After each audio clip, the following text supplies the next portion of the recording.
You're right, Edgy. What took you so long? I don't want to hear it. I chartered a private jet to come as quickly as I could. Well, you should have chartered a faster one. Oh my god. Anyway, just listen. Something happened to Miss Elise, and Nikki's, Maya, and Iris's bikini. Huh? Say something, Edgy. Before I came here, I stopped by the hospital and paid Wright a visit. I believe I have a better understanding of the situation than you at this point. The murder victim was the picture book author, Miss Elise Durney. She was found by Wright and the head nun. The suspect is the temple's younger nun. Then later, while Wright was crossing the bridge, it broke and he fell into the river. The hospital says that he'll need at least 2 days of bed rest. Yes, that's right, you got it. But they arrested her, my sweet little Iris. And here I was convincing he was the one the police had arrested.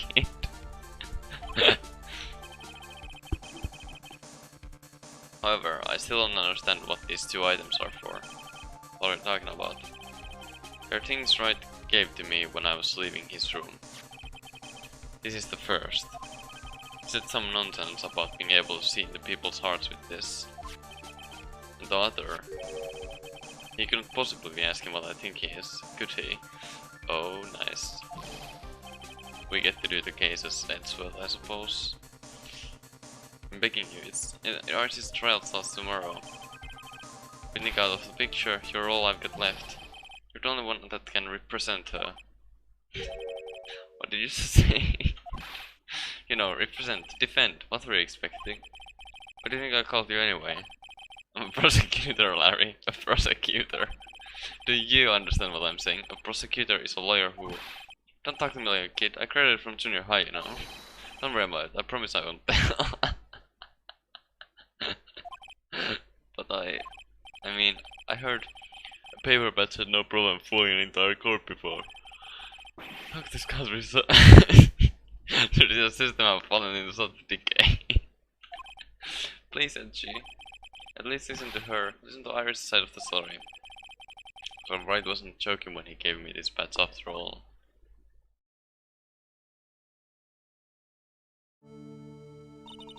To be fair, I'm instantly suspicious of Iris. Not gonna lie.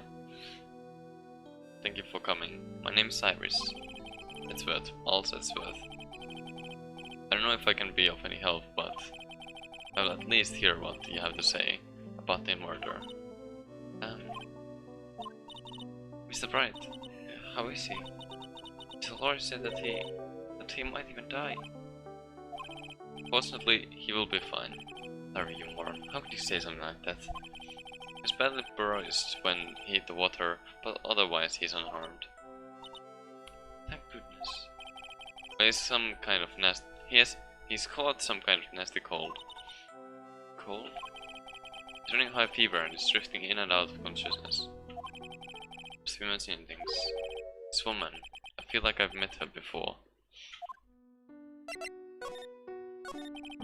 Pardon me, Iris, I would like to ask you something, if you don't mind. I have the distinct feeling you and I have met before. It must be your imagination, Mr. Edgeworth. After all, I hardly ever leave Hasagard Temple. Hasagard Temple? What's that? It's a place where those who wish to boost their spiritual power come to train. You need to undergo some very difficult training to release your inner spiritual power. Spiritual power? Did you go to that temple for that reason as well? No, I don't have any spiritual powers. I don't need them. In that case, what are you doing at the temple then? I've committed some sins. Sins that I need to pay for. Oh yeah, okay. That's why I'm there, and why I continue to train, to purify my soul. I want to ask you about last night, the night of the crime. Alright, I helped to clean up after dinner, then went back to my room at around 8, at about 8. Later, I left my room to ring the lights out. Bell at 10. Bell? Ringing at the same time each night. I see. And 10.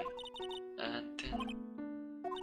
I was told to go to the training hall, but I went back to my room and stayed there. Why didn't you go to the training hall like you were asked to?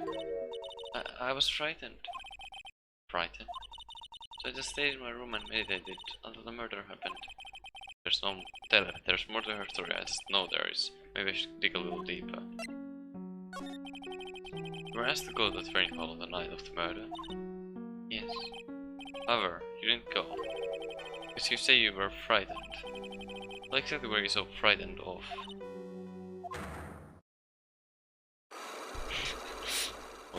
What's gonna be Etsy's what about reaction? Yeah. Is there something wrong? I'm sorry, it's something. It looks like she's not aware of them herself. This must be what Wright was talking about. The psycho. Not quite, but okay, close enough, I suppose. I believe he said that I need to present the market. This Magadama item to do something. We probably don't have the evidence yet, so... I mean, we don't have any evidence. So, yeah. So do you have any idea as to what really occurred last night? I think it was the result of the tremendous spiritual power that was unleashed. Spiritual power? Yes, spiritual training has been a cause behind many great tragedies. This incident was just another example. Iris, I'm sorry, but I can't accept that. I'm a man of science, I don't believe in spiritual power. Well... You've literally seen spiritual power happen before, so... What? Okay. Yes, I understand. Most people don't. And I'm certain that the thing that killed the victim was a human. So please, answer me this simple question. Were you the one who killed Elise Denim? No. I'm not the one who took her life. Those psycho-lock things aren't appearing. I suppose that means I can believe that she's not lying. Hey. What's wrong? I can't believe what I'm thinking. And here I just finished saying that I don't believe in spiritual power. It appears that's about all that you can tell me. Thank you very much for listening to my story. I visited Wright at the hospital before coming here. He asked me to take care of you. Me? Yes, at the trial tomorrow. He asked me to defend you. Mr. Wright has that much faith in you, Mr. Edgeworth. I will gladly entrust my fate to your capable hands. But before that, I have one question. Yes? Do you know Wright? Why would you ask that? Whenever he came up in our conversation, he would begin to act a little strange. Mr. Edgeworth, why is Mr. Wright to you? He's a very dear and indispensable friend. It was 5 years ago. That's when I deceived him. Okay, yeah, like that if it wasn't confirmed before, now it is. You deceived him? I heard that he was in a lot of pain afterwards because of what happened. I know what a weak person I am. That's why I thought it was best if he never saw me again. I want him to just forget about me without learning the truth. Well, if you ask me, Wright is still suffering. And until he learns the truth, I don't think he will ever be able to truly recover. Iris, it's not too late. You should go to him, tell him the truth. I'll defend you, but only if you agree to that one condition. Alright, Mr. Edgeworth. I promise. Very well. I'll do everything in my power to get you an acquittal.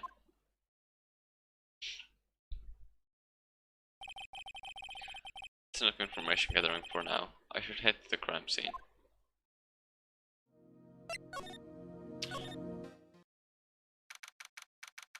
Oh. Okay. It sure is cold, alright. So this is it. Dusky Bridge. Oh wow, it's you, Mr. Edgeworth. Gumshoe. Okay, yeah. Detective Gumshoe. Long time no see. It's been about a year, or has it been longer? Doesn't matter, detective. What does matter is why you're shuffling around up here.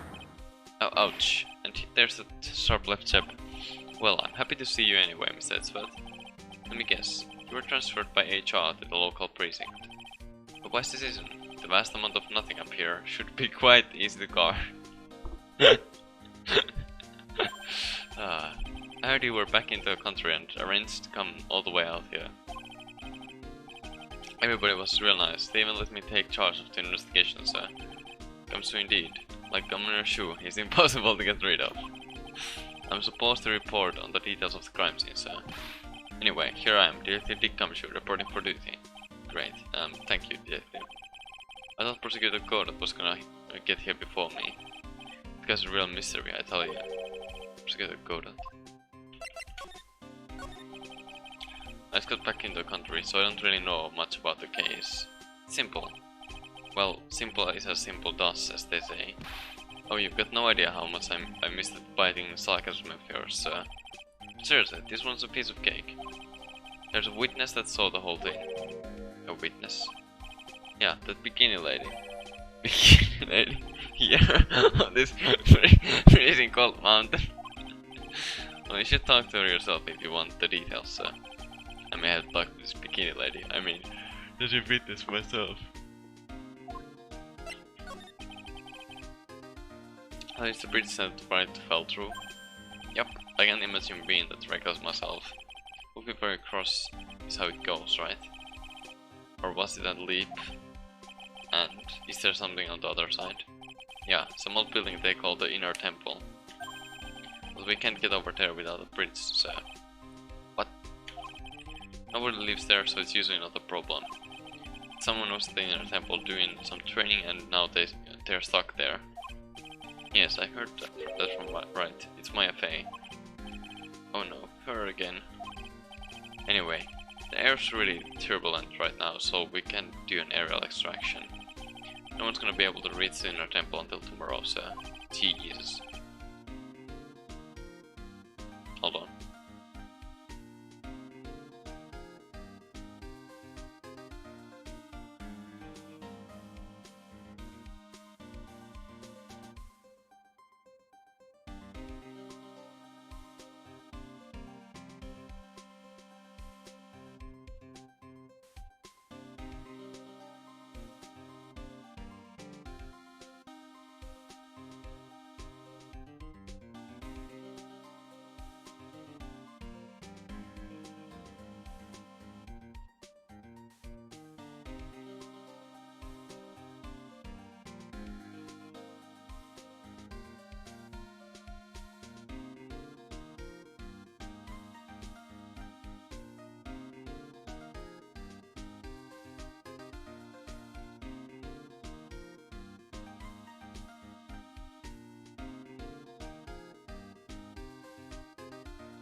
Okay.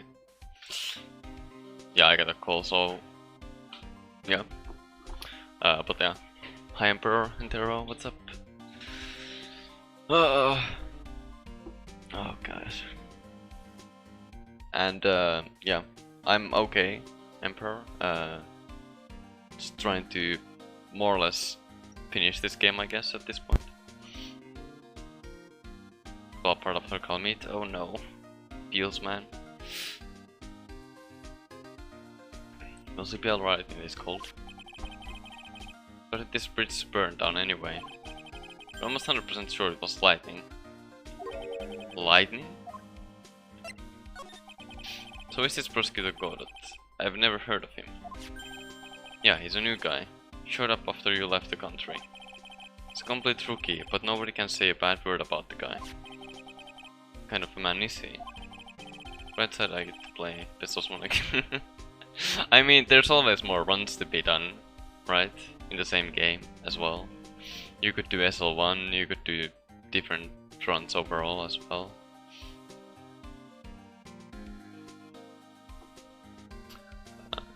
He's became Prosecutor recently, but he's good, sir. Real good. He's so good, how is it that I've never heard of him? Is he the lead prosecutor on this case? You bet he is. After all, you know who is right in the middle of it. You know who. Nick's right, of course. For some reason, Gordon has really got it in for Mr. Wright. Oh. Yeah, he seems to have some kind of grudge. What would be the cause of this grudge? I don't know. Maybe he made fun of his mask or something. Or this next. Oh yeah, you haven't done the any percent? Yeah, you could do that, because it's not too bad of a run, to be fair. Like, it's a consistent game. Even the mechanics are what they are, but they're consistent in what they are. Like, I doubt it would take long. Does this make any sense? I better look into Discord myself. Telling me the bridge caught on fire due to a fluke bolt of lightning. Yep, last night it snowed for the first time in 3 days. It's a little unusual for lightning to occur during a snowfall like that. But according to weather data, lightning definitely struck. I see. It's a very detailed weather report. Almost too detailed. It even has the exact time that the lightning struck the bridge. Oh, that? We got that information from the witness testimony. Someone actually saw the lightning hit the bridge. Who is this witness? Sorry, I'll go ask one of the local cops later, sir.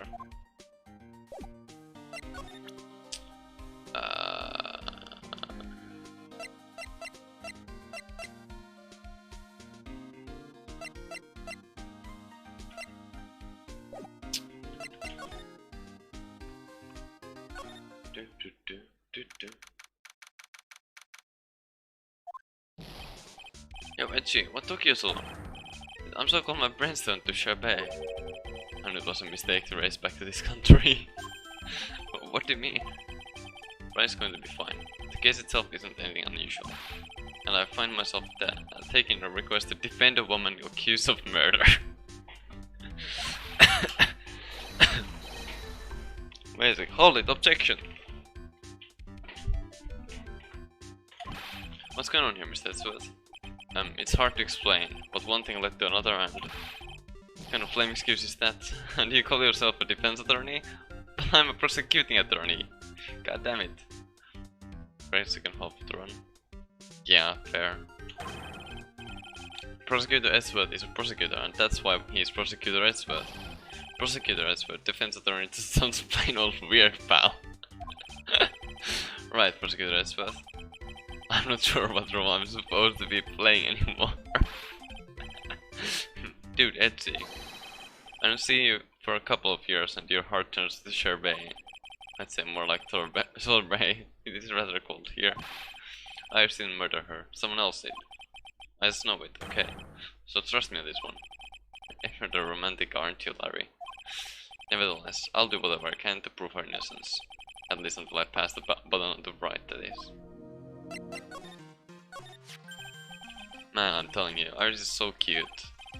Right, Etchi? You think so too, don't you? And, by the way, The subtitle for today is in reference to Dahlia, which is 100% Iris at this point.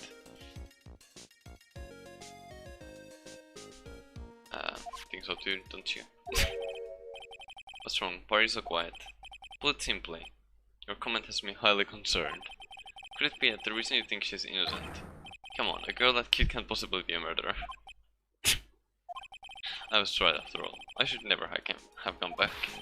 No, don't worry. I see things for how they really are this time. Honest. If I had a penny for every time he said that. He says that, well, Iris is a delicate flower. You can't force things too much. Know what I mean? I have no idea what they're talking about, Larry. Oh, forget it. I didn't say anything.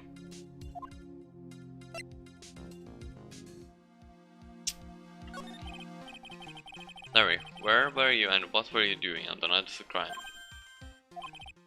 Larry? What? Don't tell me... You think I might have done it? What? Get lost, go back on your charter jet and get out of my sight, you creep. And I hope you're playing grass and you die. What the fuck?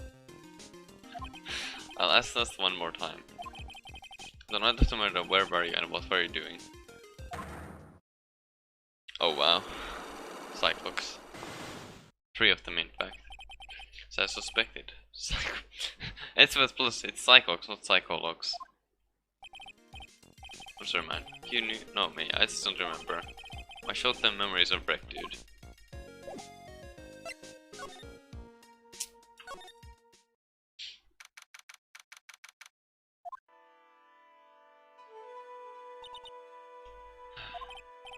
Hey, hello there, so how are you feeling?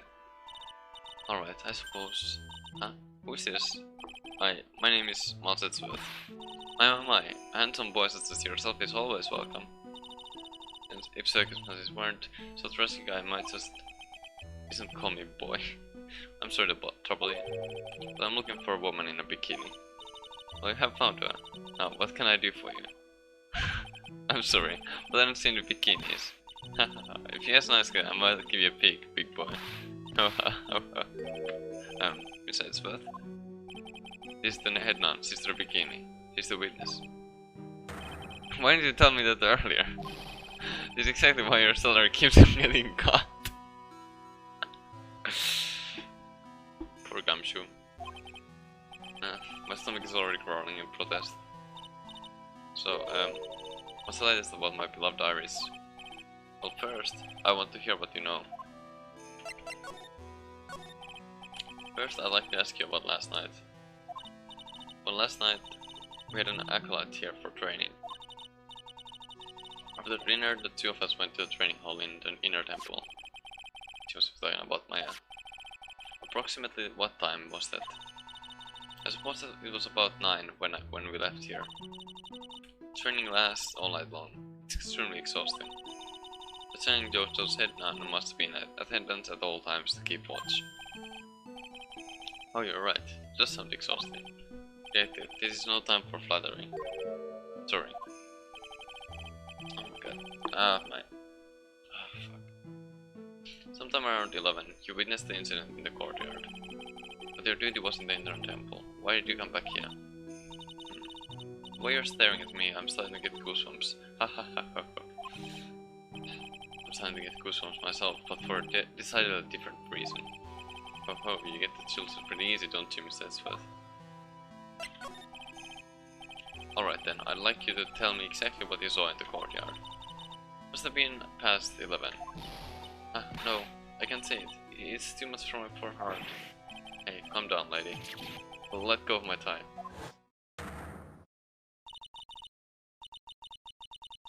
So 2 people, one of them was lying on the ground. The other one was stabbing her from the back with a sword. You know, the thing about this specific image here is that you can't really actually tell whether it's stabbing or trying to get the sword out to be fair. But yeah, oh well. You see this criminal with your own eyes. I didn't want to believe what I was seeing, but it was Iris.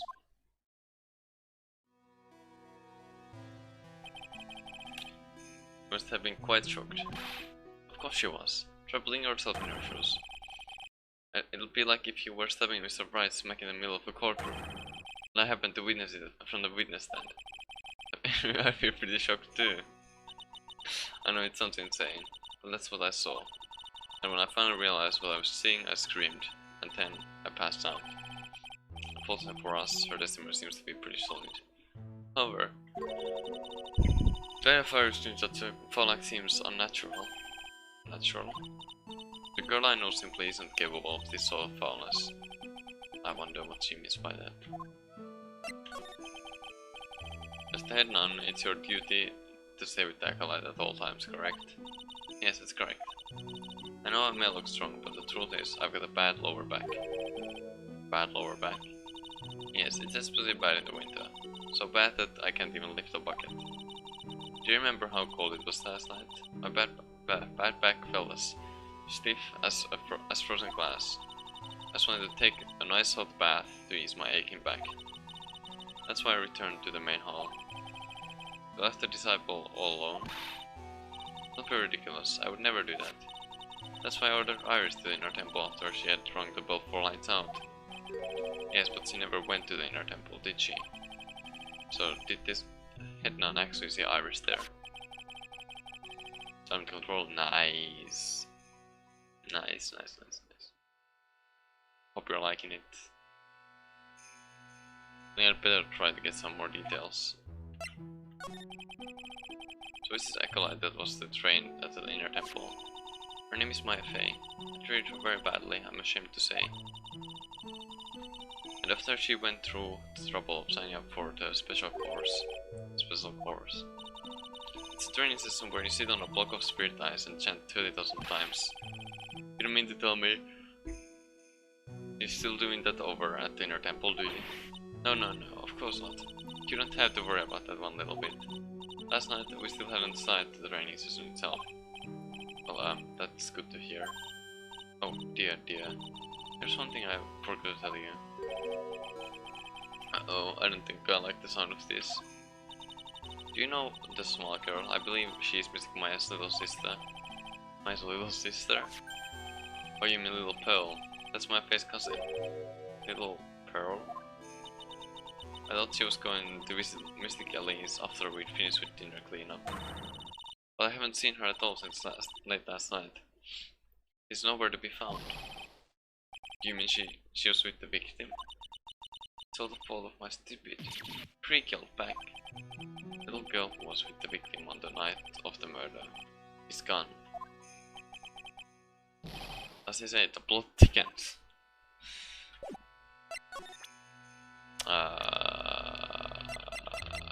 Do we need to do something? I don't know. You went with Maya to the training hall in the inner temple last night. Did you happen to see Iris while you were there? Of course I saw her. I told her to meet us after ringing the 10 bell for lights out. So you're saying Iris came to the inner temple then? Of course she did. Iris has always been a good, obedient girl. After that I had Iris help Mystic Maya begin her training. Doesn't fit with Iris' story at all. She said that she never went to the inner temple. They say, the plot thickens. Oh man.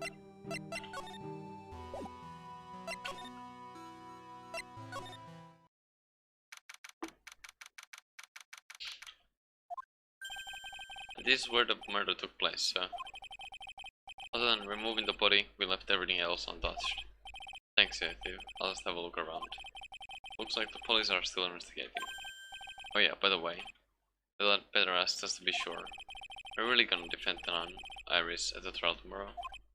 Yes, I will. I gave her my word and now I must follow through with my commitment. Well, in that case, we'll be careful. Then make sure I leak the prosecution's whole investigation. Don't worry about it, Detective. Just keep your mouth closed and I think most of it will flow out on its own. You got it, sir. I'll make sure it flows out like water from a trap tap. Yes, you do that, dude. Stomach as you run his spout leaked over the years. Let me do one thing. Hold on. The main gate must be just over the stone walls. Attempted a few of those in my time. Most of them are good memories, but not all. That you? Perhaps someone should introduce you to the concepts of positive words. I guess we don't get the stepladder thing yet. The sword from this gold statue is actually the murder weapon. Sure is. It's called the Shishito, by the way. Nasty piece of work, sir. There's still blood on it. I suppose this is the victim's blood. Yep, it's all over the blade. And speaking of all over the blade, there are fingerprints all over the hilt of the Shishito too. Fingerprints? Naturally, they match the prints we got from the younger nun, the defendant. Fingerprints are on the murder weapon. What's wrong? You're looking really sullen. It is for Wright. It's what it's like to be a defense attorney. Yeah, I figure it doesn't feel really good. To be honest, it feels more like it's detrimental to your health.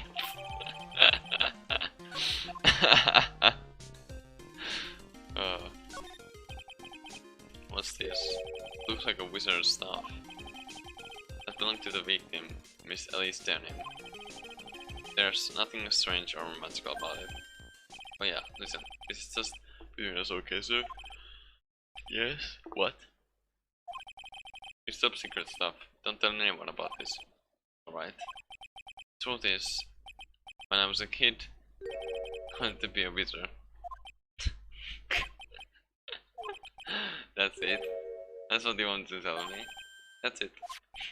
This staff was made from a very strong kind of wood. What about fingerprints? Were there any on it? Just the victims.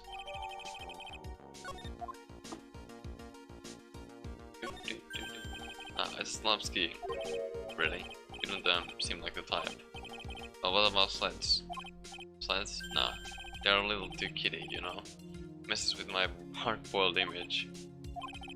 What's with the silence, Mr. Edsworth? Is the first well starting to go mad?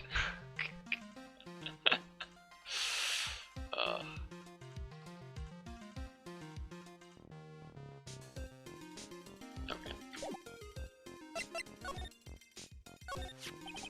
The victim is the famous picture book author, Miss Elise Denham. Retired past up until she wanted writing about last year is a total mystery. It's hard to believe in this day and age you can still find people like that. The estimated time of death of the victim was between 10 and 11 PM on February 7th. The cause of death was blood loss resulting from a stab to the back by the murder weapon. The victim was found skewered with a giant sword, sir. That's terrible. Yeah, but there's one strange thing. Yes? The victim's entire body was covered with bruises. Bruises are consistent with falling from the height of a two-story building. Two-story building? That would be about the same height as the room in front of us, correct? You're right. Way to go, Miss Edsworth. That happens to be the room that Elise Denham was staying in. Maybe she was pushed out of the window after she was stabbed by the sword.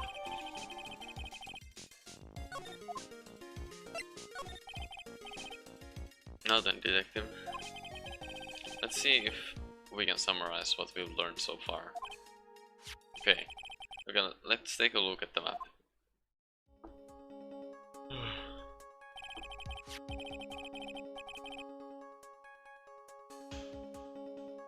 According to the testimony of Sister Bikini, the head nun, right after they'd finished dinner, she and Maya Fey headed to the inner temple.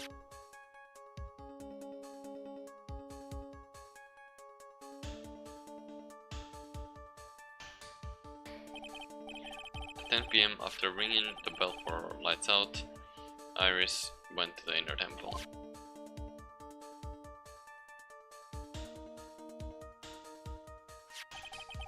When she got there, Bikini had her take over while she went back to Hasakura Temple.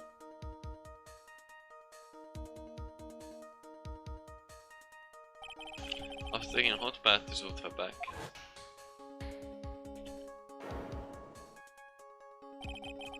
Bikini witnessed the murder in the courtyard.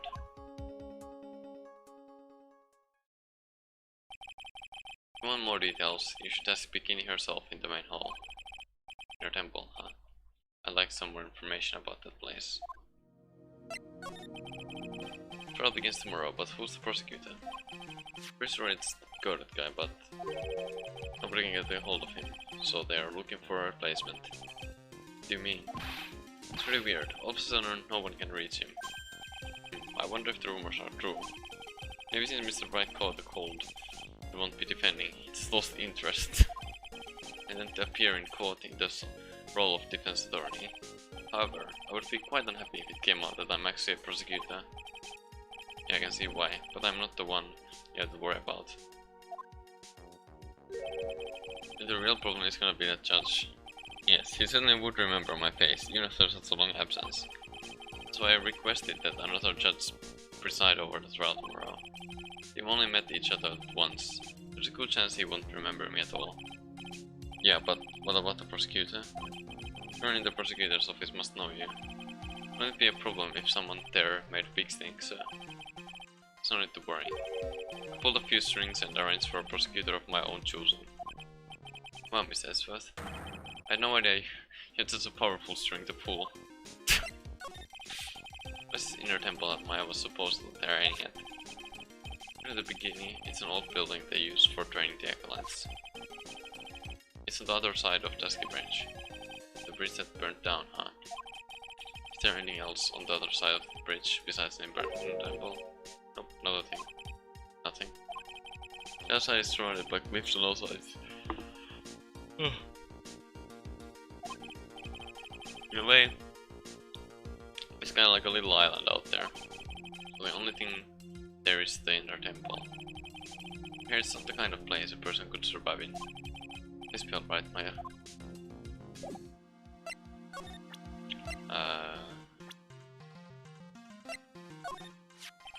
Oh, Pearl, has no one seen her at all since last night? Seems that way. Apparently, she hasn't gone back to crime with a cheater, sir. But it's true that she was with Alice and him at some point last night. No doubt about it. You mean that maybe whoever killed Mr. Nim also... Don't jump to any crazy conclusions. Ouch. You sure have one mean punch, Mr. Edsworth. It's downright fierce. I wonder if Maya is alright. I could never show my face to Wright again if something were to happen to her. Oh, it'll be okay. If that were ever happens, you can just show him my face. How's that? I didn't mean it like that, sir. It's a silly joke, little joke. I don't know if there's another way to get across the other side. Support wires for the bridge are still intact, correct? The bridge is almost in the art zone. I know I may look like it, Mr. Edsworth, but I'm no superhero. In any case, I just hope Maya is alright. The witness who saw the crime take place out there in the temple courtyard. I'm sure it's gonna be her testimony will be key to this case, so... I mean, she's going to be a witness in the trial tomorrow. Of course. None is as trustworthy as you can get. We got this one in the bag. Oh. I mean, I've always been on your side, Mr. Edsworth, so... So yeah, this is pretty tight spot we got ourselves into, huh? Now I understand why Wright is always breaking into a cold sweat. I feel like I've seen this girl somewhere before. You have. She wasn't from a prior case, was she? Nope, can't be. We did a database search with her fingerprints and came up with nothing. So you've searched... So you... Wait, okay. So... This feels like the kind of the situation with the... What was it? From one of the previous cases where they literally destroyed their own fingerprints so that they wouldn't leave any. I don't know.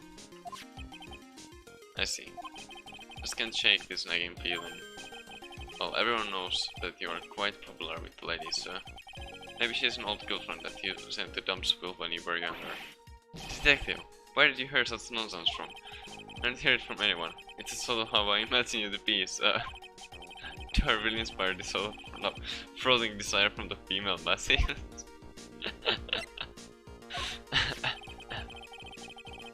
There's a lot we don't know about this victim.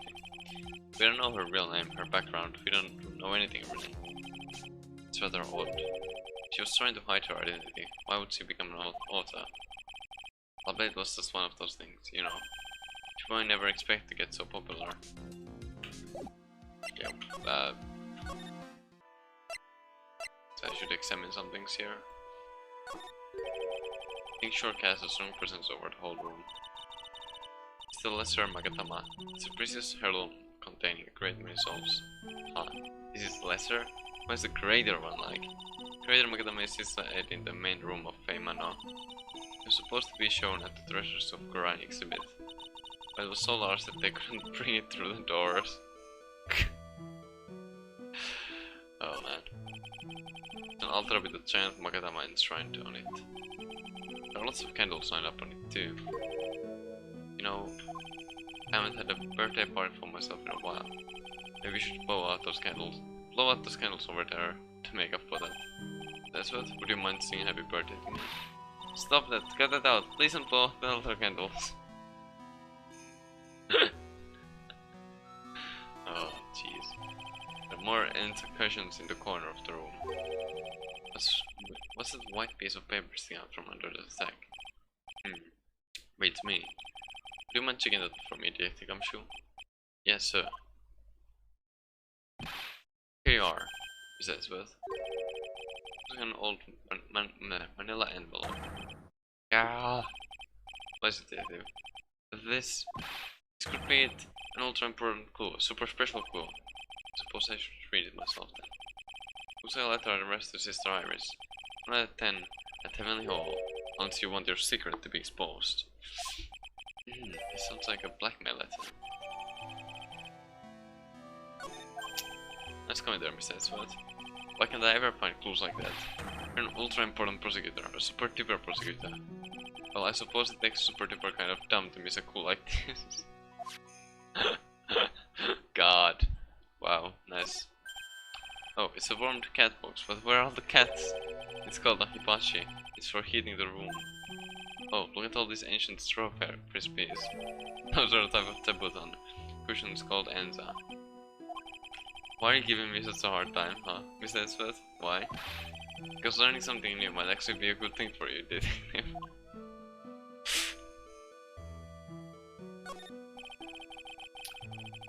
There's flowing script written everywhere on the walls. Man, I bet you'd have awful nightmares if you tried to sleep in here. It's our main hall, so it's protected by a variety of magic spells and charms. They're all designed to prevent evil forces from entering. So if I slept here, the Oogie Boogie Boogie man wouldn't hunt me down for eternity, alright? Does this guy think about anything else than eating and sleeping? Oh man. Oh, okay. I don't see Larry anywhere. Maybe we scared the poor kid away. The bell was shut tight with a number of cycle locks. I guess I'll have to look for him now, with a thorn in my side.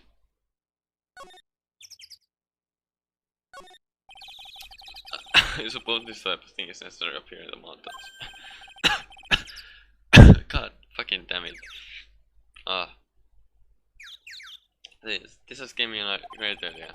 Something tells me it's going to tell me what's going on in his mind, whether I like it or not. It's an idea for a brand new invention. It might even make me rich. An invention. Yeah, a car that can travel on snow. It's not a snow car. So what do you think, sir? Would you go for a ride or something like that? Only after you take the first 1000 test rides. That must be the main hall back there. Grand deduction, sir. Are you trying to flatter me, Detective Gumshoe? The brilliant use of suspense to build attention, sir. Where's the bright head nun has some important information. I can miss the opportunity to speak to them. I mean, I already did, so yeah. This gate looks quite old, strong enough to resist the weight of time. That's the mistakes that I know. You've got a real flair for words, sir. I've always appreciated this kind of old timeless elegance. That's exactly how I feel too. Take this code for example, like a fine wine, it gets better with age. When fine wine turns to vinegar and begins to sink at some point. I suggest you watch that atrocious strike you call a coat. uh,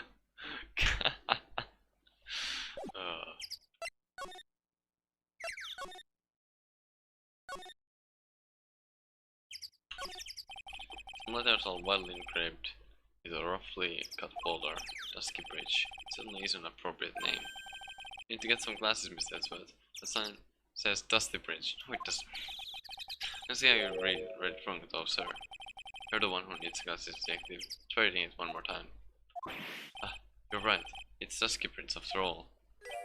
I guess whoever wrote this made a mistake. Hey, it's a public phone. You don't see a lot of these anymore. It's true. Since we've got one here, why not we take a photo as a memento? Well, I'm sure, why not? Oh, darn it, I don't have a camera with me. I'm gonna have to go buy a disposable camera. I'll be right back, sir. What's so special about public phones and why is he so fascinated by them? So this is the bridge Wright tried to cross. Reckless if you ask me. I'm amazed he survived the fall from up here.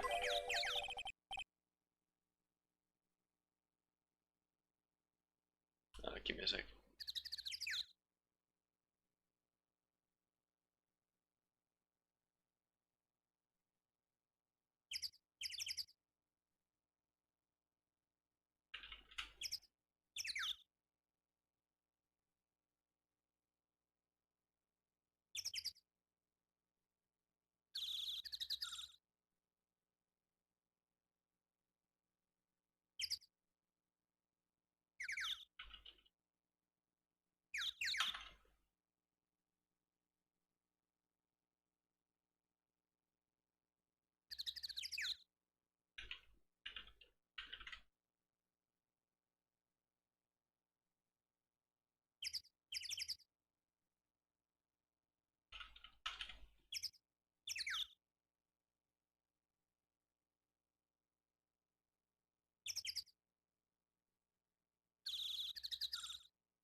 Wait, hold on.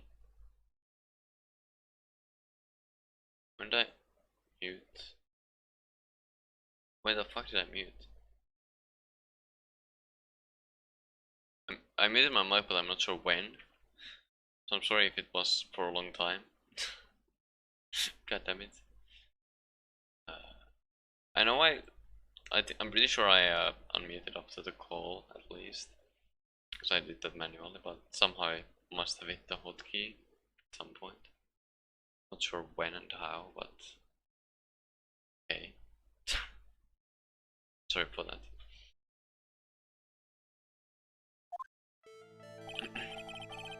I have been handed this case. It is my duty to dig up all the answers, understand? Yes, sir. The smallest flame can sometimes bathe a case in a whole new light. In my years in court, I've seen it happen over and over again. That's why I'm committed to searching until I have those answers. Now then, is it really true that you didn't go to the inner temple last night? Yes, I swear. I already told you that. Yes, you said that you didn't go because you were frightened. That's right. If that's the case, the obvious question is, what were you so afraid of? Iris, I wonder. Is it what frightened you so much that you couldn't even leave your own room?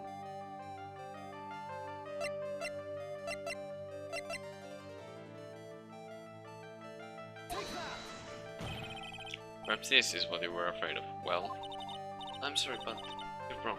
Oh. Huh? Why is your voice trembling like that? It's just that your eyes are scaring me. Blast, I must be trying too hard to bluff. Please excuse me, I'm still not used to this role I've been assigned. No, I should apologize. I'm sorry for being such a scaredy cat. Anyway, I'm still determined to find the answers to this mystery. If that's the case, then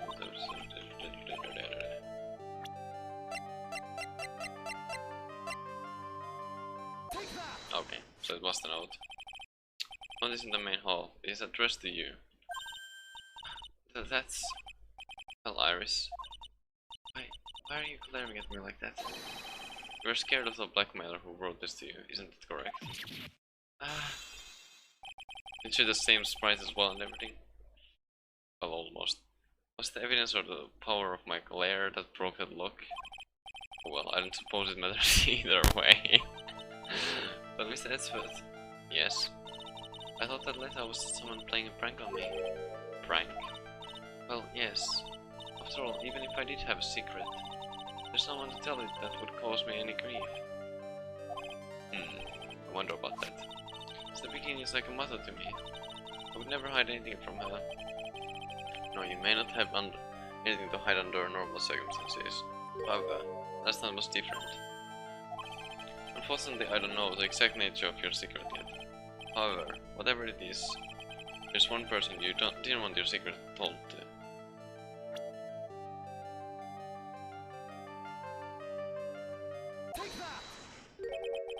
Phoenix Wright. You mean something to Wright, it seems. And I can tell he holds a special place in your heart as well. That's why I didn't want him, of all people, to know your deep, dark secret. Well, what do you have to say? I should have expected as much, especially from a friend of his.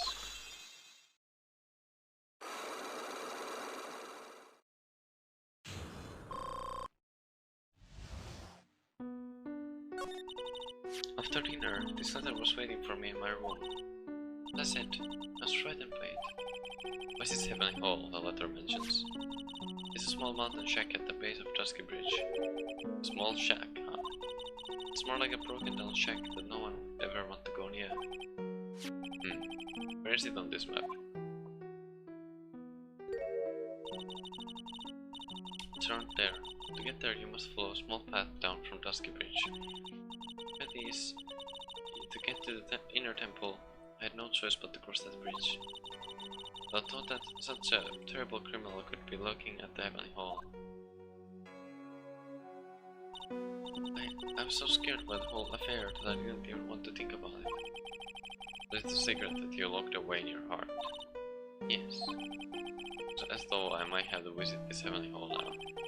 Maybe I'll find some sign of our mystery blackmailer. In case, you still claim to have never left your room last night. Yes, that's exactly right. The trial starts tomorrow. I promise you I will win. I'm going to win so that you and Phoenix Wright can see each other again. When I do, you must promise me that you will tell him your secret. That's pointless. How would you say that? Because I may know who Phoenix Wright is, but there's no idea who I am. I finished speaking with the head nun of Hazakura Temple. She testified very clearly as to what happened. She said she saw you stab Miss Elistonium with a sword. And one other thing. She said that when Maya Fey began her training at the Inner Temple, you were there as well. What? When I spoke with you last, you claimed that you never went to the Inner Temple. Yet, Sister Bikini says she met with you at the Inner Temple that very night. But I didn't go there. I didn't go to the Inner Temple last night.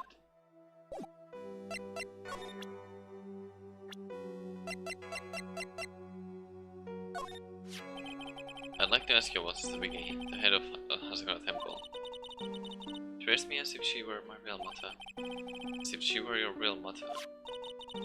I've sat at Hazakura Temple when I was just a small child. She's taken care of me ever since. Forgive me for sounding rude, but what about your family? I'm sorry, but I'd rather not talk about this. She's the woman who wasn't to undergo training last night. She seems like a very strong, reliable woman. Whatever else anyone has to say about this Irish woman, I can't exactly say she's the best sort of character. Isn't Rainy's younger sister correct? She's cute as a button, and she seems to really love mashed potatoes and gravy. Oh.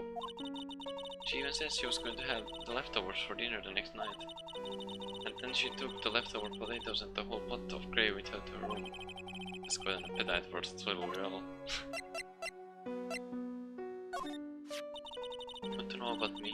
There's not much to tell, I'm afraid. Let me get one thing straight. You were raised at Hazakura Temple, correct? Yet somehow you seem to know Wright. So you must have crossed paths somewhere. Oh, besides Worth. Whomever it was, couldn't have been me. What is it supposed to mean?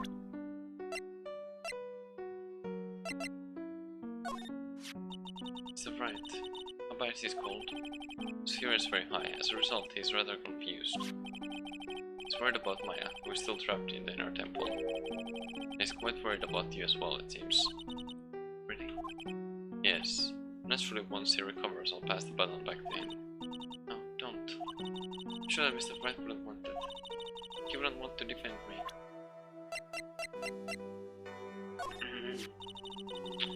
It's Mr. Case. Damn him. She's a picture book author, or so I've heard.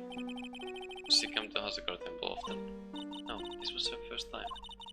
It's just that she's a very important visitor. Is that so? Yes, since the beginning told me, we said her not to offend her. The victim is Alice Downey. Prosecutor's office still doesn't have much information about her, it seems.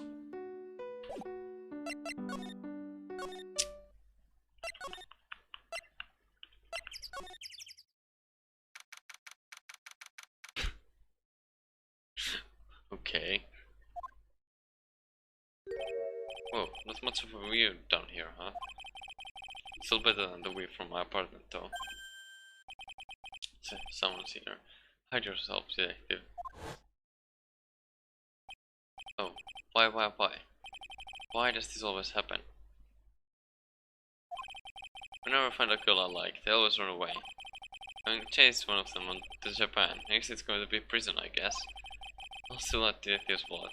That'll get me locked up for sure. Nah, I can't do that to someone who looks like he's down on his luck. He's just talking to himself. Shh. Well, listen. I knew it. I shouldn't have done that. Blew it again. Done that? What did you do, I wonder? Hey you! What was it to say? I got an objection. Oh, what the? Hey, Angie, you dirty rat! W. You oaf. I'm sorry, sir. If I knew it, I was shouting out objection, and in a loud commanding voice too. Even pointed with my pointer finger. What's the only trials? I'm sorry. Okay, Larry, the jig is up. Not a... What's this little shack anyway? Well, I just discovered it myself yesterday. And why were you down here in the first place? Come on, I'm an artist. I was looking for a good place to sketch. This is a great little place. It's artistic. It's quiet, it's cold, it's got no power, and it looks like it's about to collapse. Sounds like a lot like my apartment there, pal. One thing's for sure. No one is likely to show up and disturb you here. So can I get you something to drink? Some hot water maybe? Taking all buddy on us, sir. Listen to me, Echi. You gotta do this. You gotta save Iris. Why are you so sure she's innocent? Because she's cute? What's your mouth? Anyway, I made up my mind about it. I'm going to marry that girl. God. Besides, well, he's pretending he didn't hear you, so I'm gonna ask for him. Have you already asked this girl to marry you? No, not yet. But I can tell how she feels by the look in her eyes. She's got this, I really want this man to carry me over the threshold look. I'm surprised Nick would be surprised. I'm sure Nick would be surprised. I never imagined that I could marry such a beautiful girl like that. Something tells me he would be shocked, indeed. That's why I didn't want her to do anything dangerous. I mean, what am I gonna do if she gets hurt? What's this guy trying to say? He tells me about a mile back. We really want to know the answer to that. We're going to have to drag him onto the witness stand. Don't think of it. You still haven't answered my question. Where were you and what were you doing last night? Oh man, don't you have anything else to talk about? That kind of attitude, you'll never be a ladies' man like me. Okay, chill out with those scary eyes. I got it. If you really wanna know, last night I saw something incredible.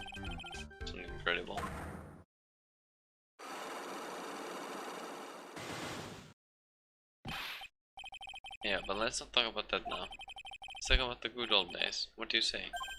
Come on now, I'll pour you a nice cup of hot water. Why hasn't he realized? I absolutely despise talking about the good old days, especially with him. Can we do this yet?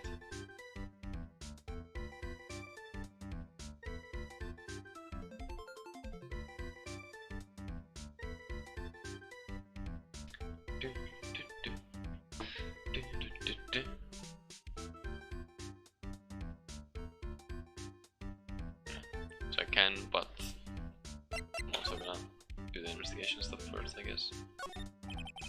What's this festive looking ornament? It reminds me of the art class in grade school. We used to have a lot of fun decorating the classroom with origami, remember? Well, oh yeah, you were never any good at it. Really? Yeah, this guy was so bad he couldn't even fold the dollar, let alone a crane. Everyone tried to comfort him, but he would just sit there sobbing. Really? I never would have expected. Be quiet already. I'll never forget the shame of that day. You want a crane? I cannot make a perfect quarter-inch crane with a single flaw. You know, Edgy. Nothing for nothing, but a quarter-inch crane without a single flaw is not easy. That's quite a feat of feat. Prosecutor Gordon. This is exactly why I hate childhood friends.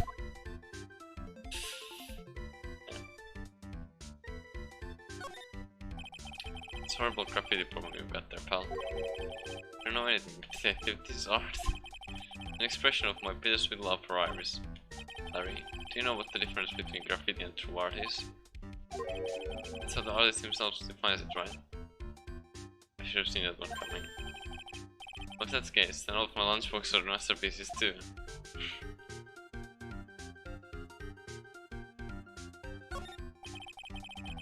Straw roof is totally covered with freshly fallen powdery snow. Wow, makes a nice image, doesn't it? Always it like the rustic look. Heavenly Hall, I suppose it's an appropriate name in some sense. Got that right. Look at that bridge up there. This place has to be heaven, because the thing is hell. You would do well to remember, Larry. This is a sacred place to some people.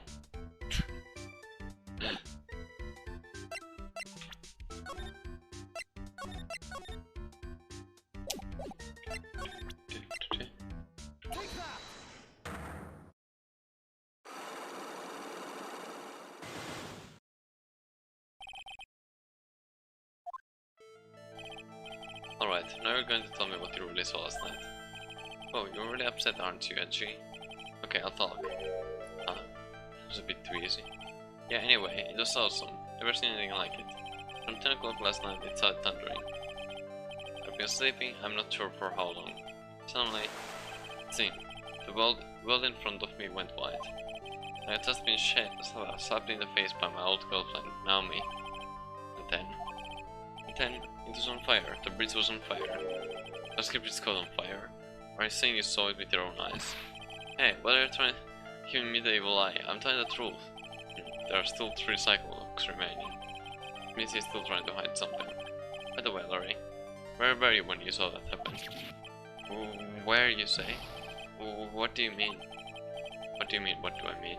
Just answer the question. I was in my own room, by the main hall. Where else would I be? As usual, you're as transparent as an empty jar. Probably my suspect lies there.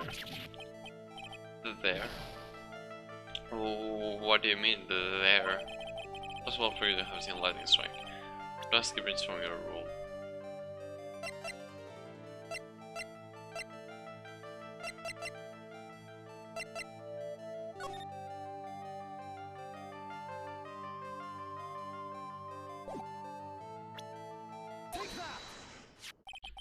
It's a map of the area. Take a look around the vicinity of Hasagura Temple. What am I looking for? I think that should be fairly obvious. The main hall is surrounded by trees and it's impossible to see the bridge from here. But why didn't you tell me that before? Well, how about it? How about what? Do you feel like talking now? About what? Say it won't be that easy after all. I mean, no choice, I'll have to move on to the next step. You weren't in your room at the temple, so then where were you? You don't know that I wasn't in my room. So where was Larry and why was he there? If I read the situation up to this point correctly, the answer is fairly obvious. Very well then, let's test my theory. The place you witnessed lightning striking the Dusk Bridge was here. The place you saw the lightning strike from was naturally Heavenly Hall. Why would I be hanging out in this old shack? It's freezing cold, there's no electricity and it could fall apart at any minute. Larry, how do you know that anyway? How do you know there's no electricity? After all, it's not that dark yet. Uh-oh. In other words, you have just provided evidence to prove my theory.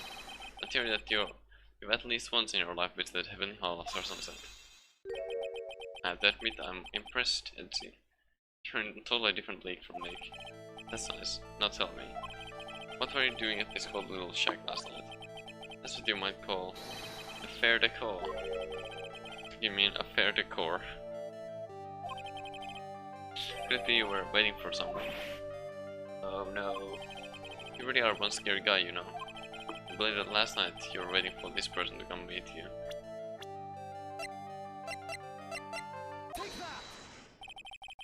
There's not one person you'd wait for in a horrible place like this, Larry. I told you before, don't call me Larry. The person you were waiting for was Iris. Oh, suddenly I feel all cold all over, Edgy. Or that because of my chilly glare. I think I got the hots for Sister Iris now. Do you have some kind of evidence? Get something that proves I was waiting for her? Or are you just guessing? This is where I draw the line and end this ridiculous little game. This evidence proves you were waiting for Iris. Wait, hold on, what's the evidence actually?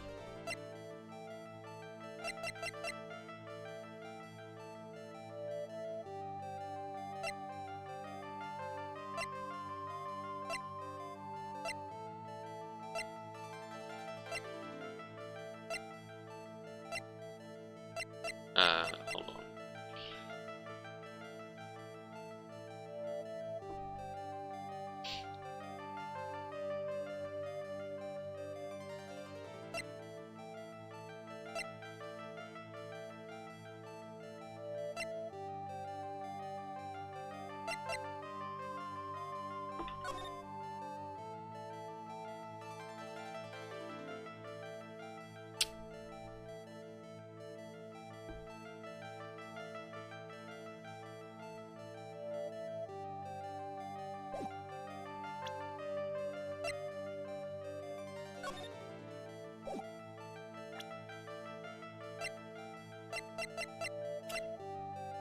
confused actually.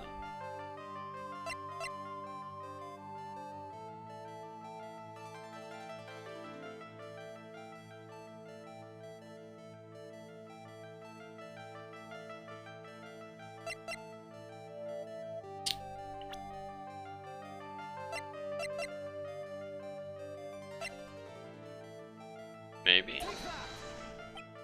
You know. It's me. No, that's not it feels cold. Hold on, what the fuck is this? Oh, okay. Well.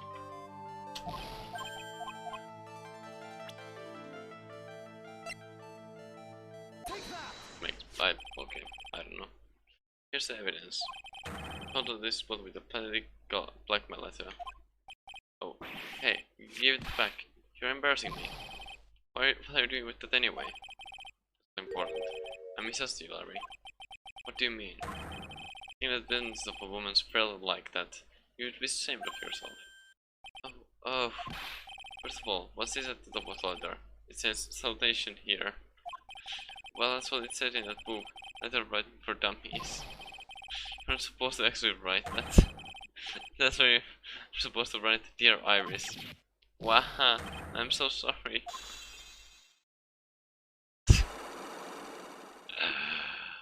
Oh man.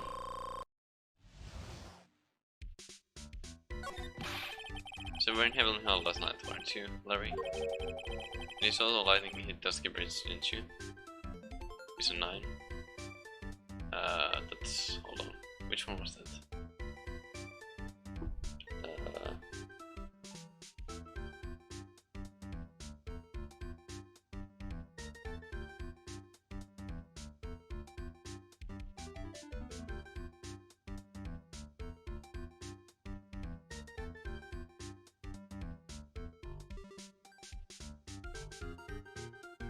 Oh, yeah, Polaris, yeah, okay. I was just counting with my fingers the missions. Okay.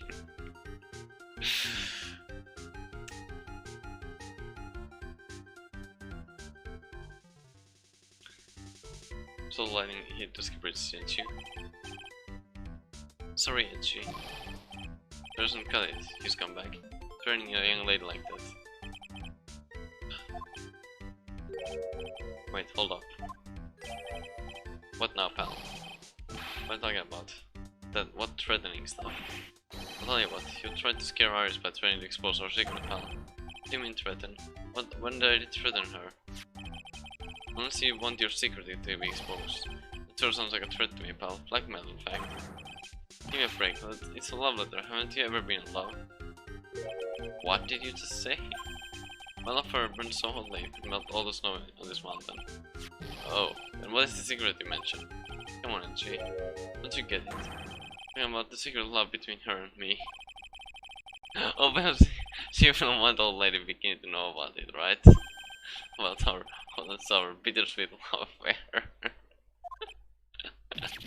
Alright, then why did you send a love letter in a business-like envelope?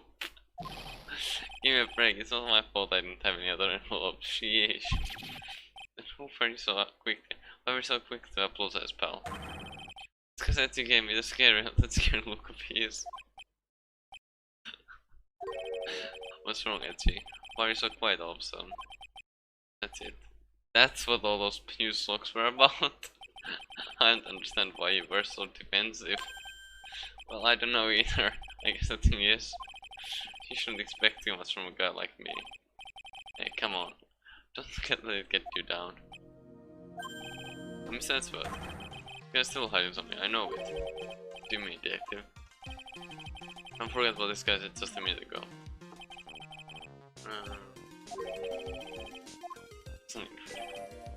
He's right. Larry. What?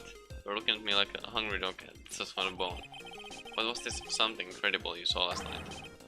You're gonna tell me, Larry, one way or another. I already told you, didn't I? I saw lightning strike Dusky Bridge. Yes, and I believe it was the incredible sight you saw. But now I think about it, something doesn't quite ring true. What doesn't? If that's all there is to your story, your heart wouldn't have had all those locks. Therefore, Larry, I do believe that you saw something last night, something more incredible than lightning. What? When? Where? Why? How? Hey, how? What do you think you're doing? Try anything from besides what others see on this footpath. Ah. Ah. More to some side. What the fuck? 5 of what the fuck? No! What's wrong, sir? Does this mean I have to do it all over again? Why are you glaring at me like I'm next to being hit by a ball of lightning? This is about how to make this Harlequin. If I really want to drag the truth out of him, I'll just have to drag him to the witness stand. Okay. Ah, God.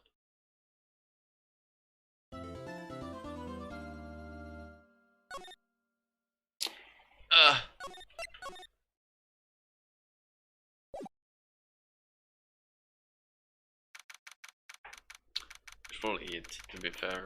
It was last night. Oh, God.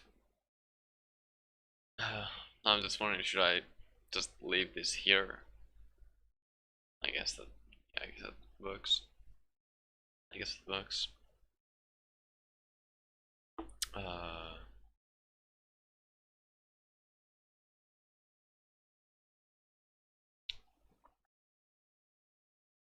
That, do that.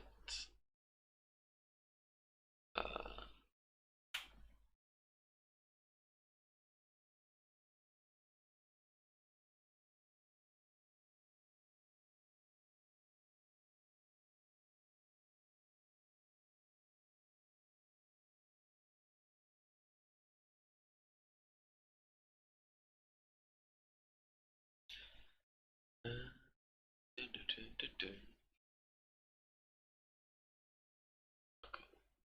Then I'll open this as well. Jesus fucking Christ.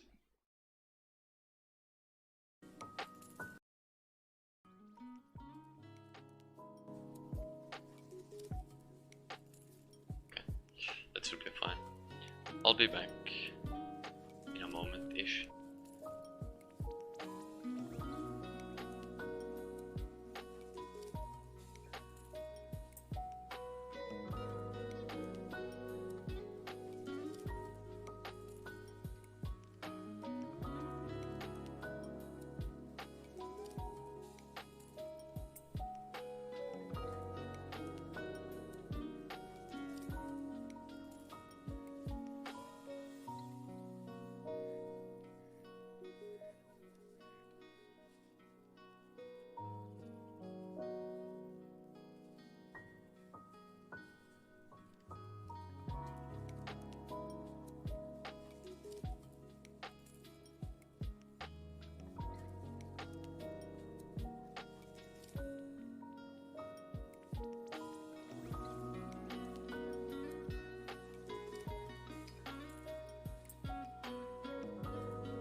Oh god. I got them like upper body. Like not just upper body, it's like fuck, what's it called? Like from like chest up, I guess. Like upper chest. From there upwards, like just hurts on the slightest movement for some reason. I feel like it might be because I was doing some stretches earlier, and I might have like accidentally done something incorrectly and fucked it up even worse than it was. Because I'm a moron like that. But yeah, oh well, it is what it is, I guess.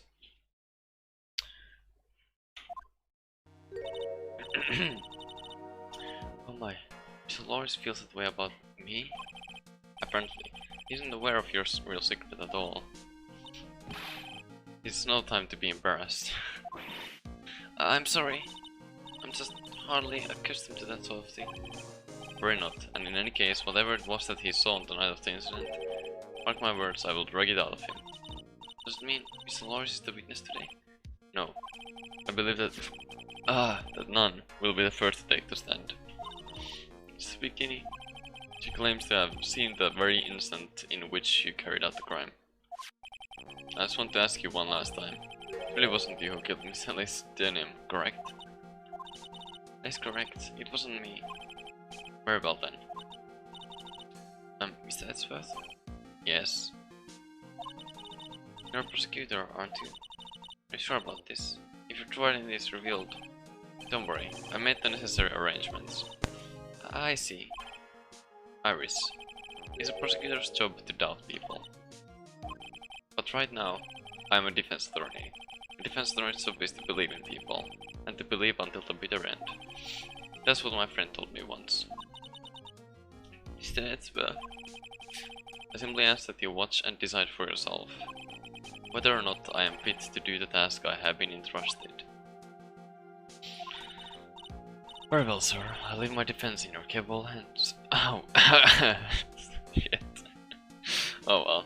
I forgot to change. Oh well, it doesn't matter. I'm shit at doing voices anyways, and I probably shouldn't do them, but whatever.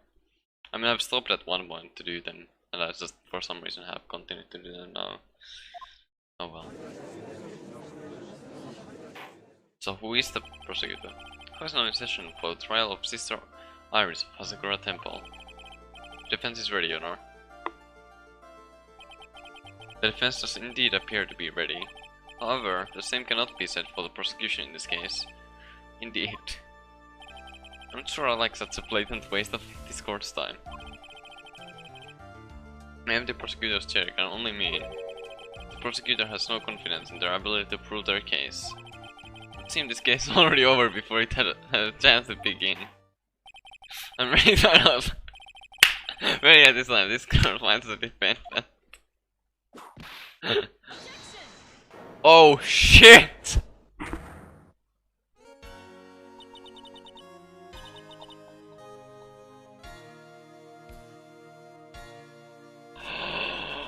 Oh.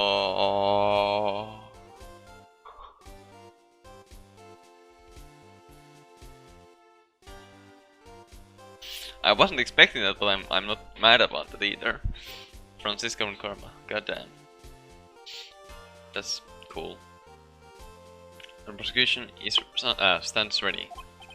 And you are? Francisco von Karma, prosecuting prodigy. Von Karma, you say? Perchance you wouldn't be of any relation to the legendary prosecutor Manfred von Karma.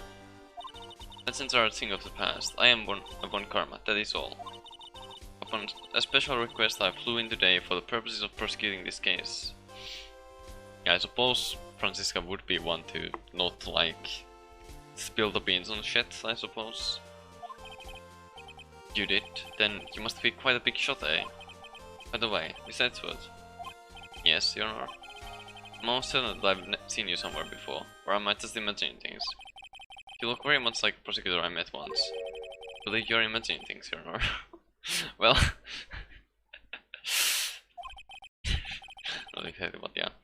It's from Karma. Do you have anything to say? There's no such weaklings as this man among those of the prosecutor's office. Wow. There isn't, but I'm sure once before in this courtroom. I told you, there is no such weakling. What is that, a whip? I'm not sure I care for such a thing in my courtroom. Bailiff, remove that whip at... I have no objection to the whip. You don't? The prosecution can wield a whip or drink 17 cups of... God damn. Or drink 17 cups of coffee. But there's still only one truth. That is what I stand here to prove today. This promises to be interesting, Miles Edgeworth. I expected to face Phoenix Wright here today. But looking at you now, maybe this is what I have been waiting for all this time. Miles Edgeworth, I will not allow this chance to cross you slip through my fingers. I see you brought your flair for the histrionic. Allow me to add to the things I'm not sure about. People are acting bizarrely in my court. Wow. The stage is set. Now continue with the proceedings, Your Honor. Very well. Miss von Karma, please give an outline of this case, with as little whipping as possible. The murder victim is the famed picture book author, Miss Elise Denim.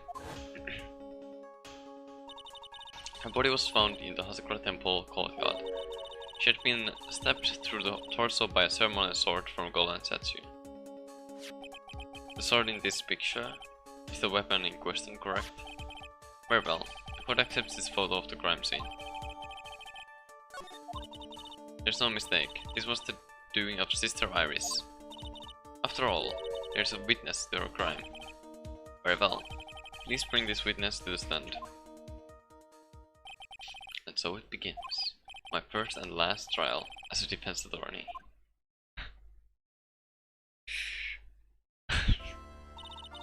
Witness, state your name and occupation, please. Hold on here. I'm not sure about opinion. I'm not sure if I care for this. God damn. Witness, please stand up nice and straight. If I recall correctly, there are a few milk crates in the defendant's lobby for our back pain plagued witness. Bailiff, find a crate for this poor lady, please.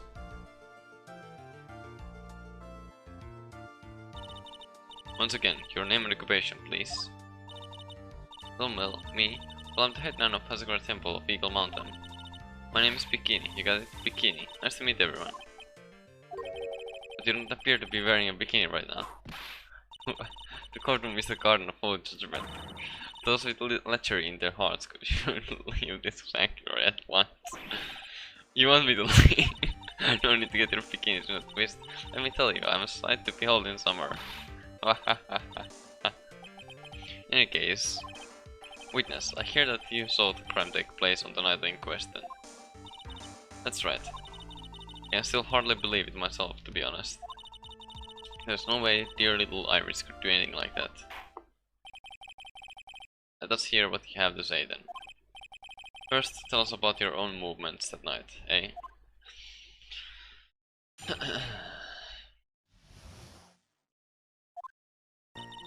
That night I was helping an acolyte with her training in the inner temple, but... well, as you can see, my back likes to act up violently. So I left Iris to help the acolyte and returned to Hasakura Temple. There's no bath at the inner temple, you see, and I needed a long hot soak. It was after I had finished just as I was heading back. That's when I saw it. So it was simply coincidence that you found yourself returning to Hasakura Temple. Yes, you could say that. If my back hadn't been in so much pain, I would have stayed at the inner temple. Sounds like a pretty important statement she just made. There's only one problem with this testimony that I can see. And you are not about to fall at the first hurdle now, are you, Miles Edgeworth? Edgeworth, please begin your cross-examination.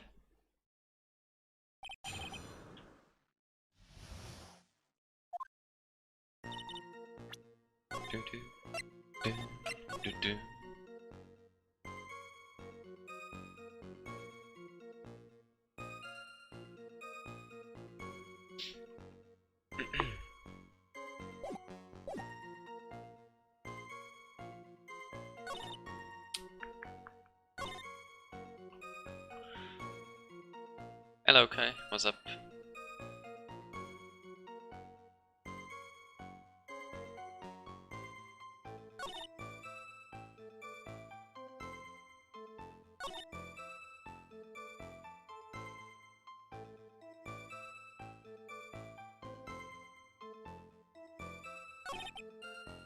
You don't know one problem with this system. If I can clearly point out what it is, then I can begin to quantify.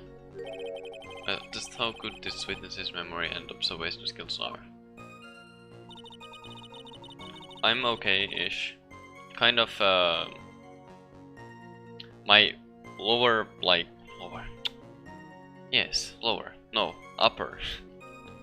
Upper back and like, a bunch of stuff in like the neck area and the like lower neck, upper chest area is hurting a lot right now. I don't know why, but yeah. Controller, nice. How did you do the last segment that fucking fast? What the heck?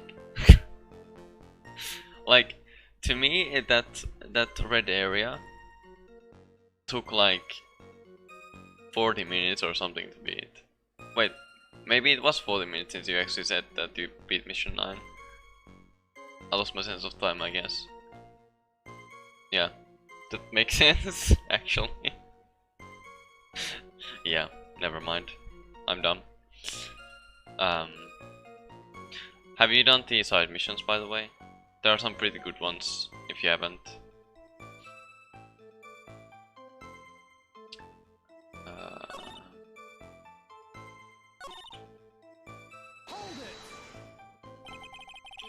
Why is this inner temple? Well, see, conversing with the spirits is what we train people to do, right? We'll be the ones asking you the questions, madam. In order to do that, a police strong in spiritual power is required. Organization was invisible and it was looked very epic. Nice. I still haven't touched the game in a while. I should, because like the little I have played, I have liked. It's just that I have like no time, and because I know it can get grindy. Like, I'm not in a point where it could get grindy, I suppose, yet, but like I don't know. I should get back into it at some point, but right now I don't have the time, I think, or motivation overall. A small temple across Dusky Bridge called the Inner Temple. Acolytes must spend an entire night there to undergo intense training. How exactly do you help with this process? It's all quite exacting. It can't be performed without an unsupervising. Like a tutor watching to make sure a spoiled child studies. Tutor with a whip in your case. If that's the case, then why did you return to Hasakura Temple, where the murder took place?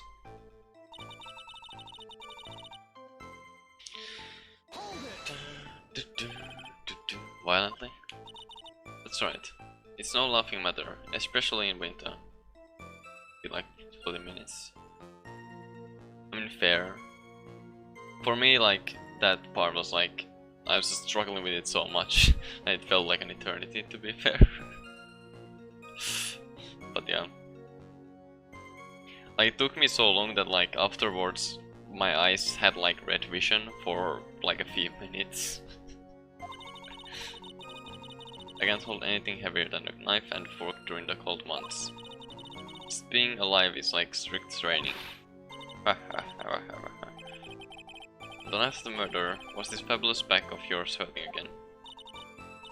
That's right, raging like a bull in a pig's pen. In a pig pen. I can't read. I almost fainted once or twice. I just knew that unless I warmed it up, I was going to finally finish it. It was going to finally finish me off. God damn it.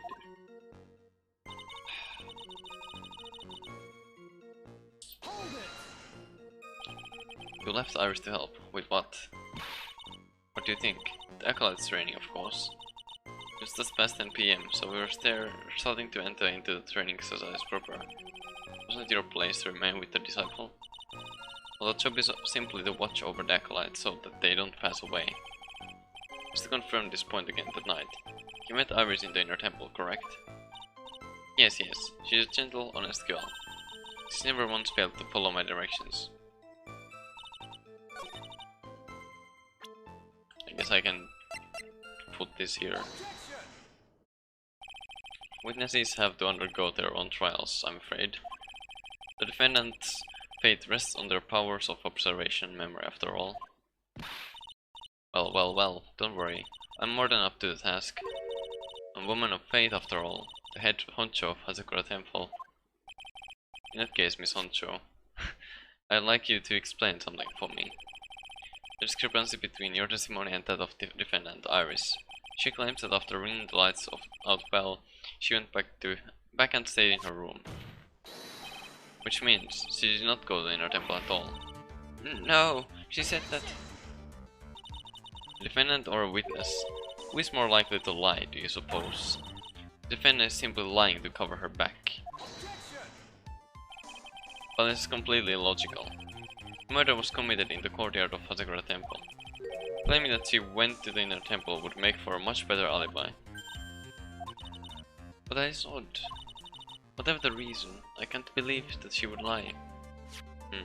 She does indeed have honest eyes. All people lie. That is my belief. Why am I the only one being whipped in here?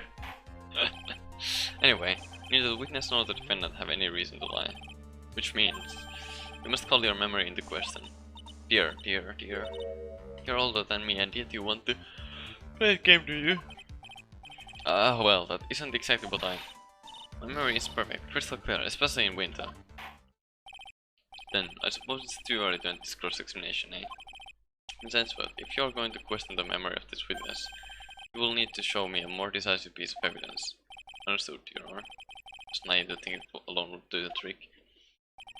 Then please add your comments about Iris to the testimony, and let us return to the cross-examination.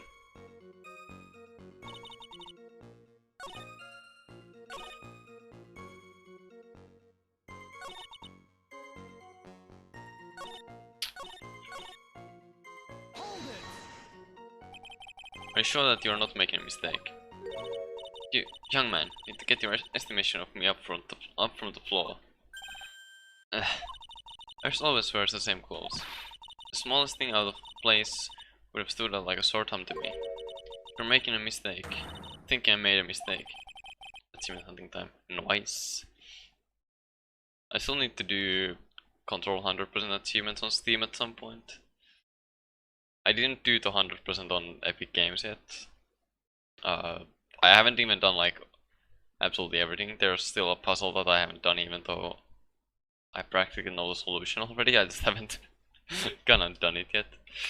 Oh fuck. And yeah. But yeah. Again, time and motivation and stuff. Next and finish their witness. Still, I have to wonder.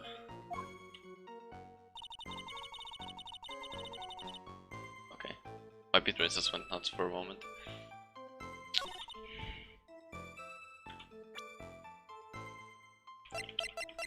Yeah, that is actually incorrect, because this is a thing.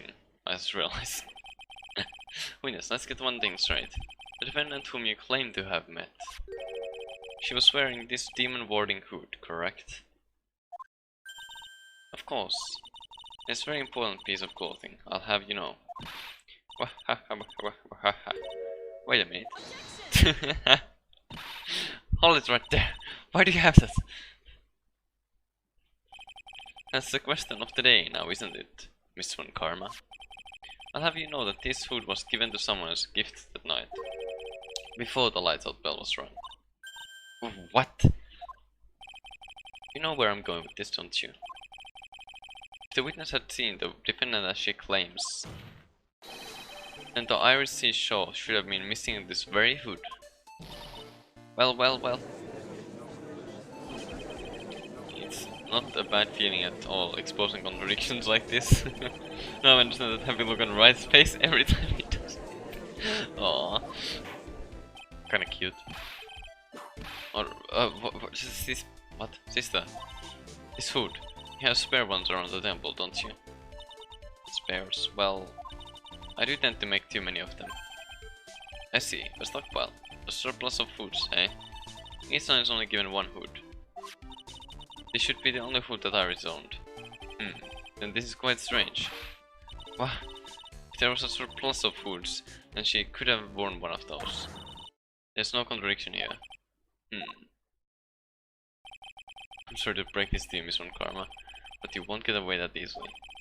Discrepancies such as this will sow seeds in any human heart. The seeds of doubt. Witness. While I don't wish to call your testimony to doubt, you must give every detail with precision. I'm not sure I'm comfortable going along with this. Sister, you shall continue with your testimony. Tell us what you saw after finishing your bath on your way back to the inner temple. Those seeds of doubt are sprouting in the judge's heart. They just need a little more stimulation to bear fruit. Contradictory stimulation.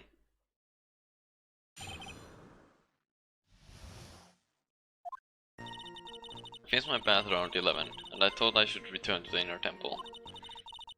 As I always and I was walking back, I heard a noise from the courtyard. I took a look and it was of Mystic Elise. And with that sort of all things, Mystic Elise was staying in the corner room, which faces out onto the courtyard. The stepping I saw must have occurred after she was pushed out of her window. You saw a truly terrible sight, didn't you? If I was in your place, it would be much like Miss Von Karma weeping beside sweat and chewing caught. And me seeing it all from this very chair. Yeah, well, something like that. This judge. His enthusiasm is about as vivid and creative as Detective Gumshoe. I would look the fool if I commented on such foolishness. Anyways, this case is mine, my such words. Calling everyone by their full name. Can't you do something about that habit of yours?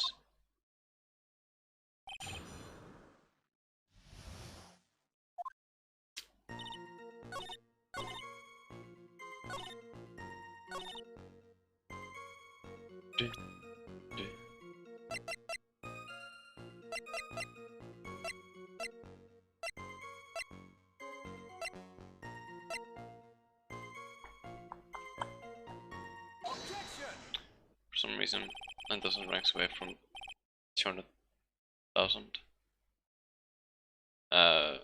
You mean 209k? Is there some weird in that? Like I'm not catching the point of your for some reason. Are you supposed to be? You were 220k. Well, I mean, you have gotten scores though. Like, do you not, or did it just suddenly happen? Like bang suddenly? Like it just went from 220 to 209.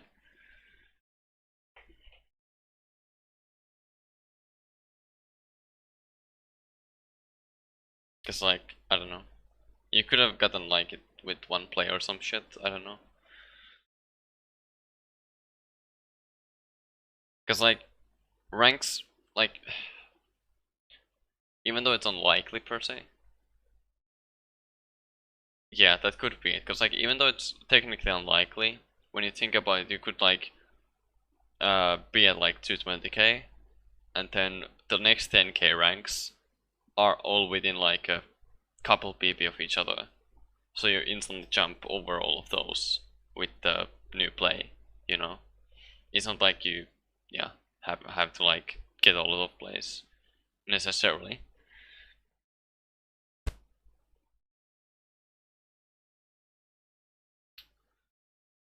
Impressive logic, that's what I like to say anyway. Oh, please do, my brain's something else, especially in winter. However, I think you are overlooking one thing. Miss Von Karma, would you be so kind as to take another look at the autopsy report? The autopsy report? The victim did fall from a height of 10 feet. However, this fall was after she was killed. That's right, it says after death right here. The scene the witness claims to have seen is contradictory.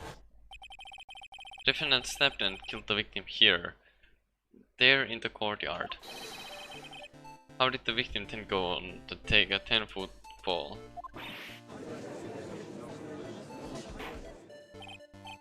Order, order. The victim was killed and then fell. If that is the case, then the victim must have been killed in her room, don't you agree? That is the logical conclusion. Yes, that's right. The victim must have been stabbed by the defendant in her own room, and she was then thrown out of her window down into the courtyard below. Were there any signs of a struggle in Miss Darnim's room? She was stabbed with a sword. That would leave a blood stain, wouldn't you agree? Well, Miss Runcormia, was there any blood? No traces of blood were found in the victim's room. Her whip has just caused traces of blood to be found on my glorious play of beard. However, if there was no blood in the room, then well, I'm sure there's no need for me to go over this, as I'm sure your Honor is well aware of when a stab wound produces the most blood. Produces the most blood? Very little blood is actually lost at the moment of a blade's insertion. If you want to talk about when the most blood would be lost from a body, that would be when the blade is removed. Indeed. With the weapon still in place, it acts like a lid on the wound. That's true. With the weapon still in the body, there wouldn't be much bleeding. Perfectly reasonable line of thinking. We have come to a conclusion then. The victim was thrown out of the window with the sword still in place. This removes all of the contradictions. Where's your evidence though? Order, order, order. I must admit that this is a probable version of events. Expect no less from Untitled Karma. It locates and takes control of every vital point. It seems that we need a clear testimony from the witness. Remove all supposition on your part and tell us only the facts, please. Witness, please. Remain standing on the crate. Don't go selling me short now. The weight of winter snow has bent me out of shape, especially my back and my mood. Sister, please, give us your testimony. I'll give you a vigorous massage once we're finished here. With the wimp. Oh boy, alright, alright. God. When I looked across at the scene, the sword was already in place. Thinking about it now, I didn't actually see her stab Mystic Elise. I've never seen so much blood before. That's when I fainted. You can't blame me, can you? When I woke, Ami was stabbing Mystic Elise through the back. This all confirms Miss Von Karma's theory. When Karmas strive for nothing but perfection, putting together such facts is nothing for me. You should know that, Miles worth. Perfection is an impossibility, Francisco Von Karma, and I'm here to teach you just that.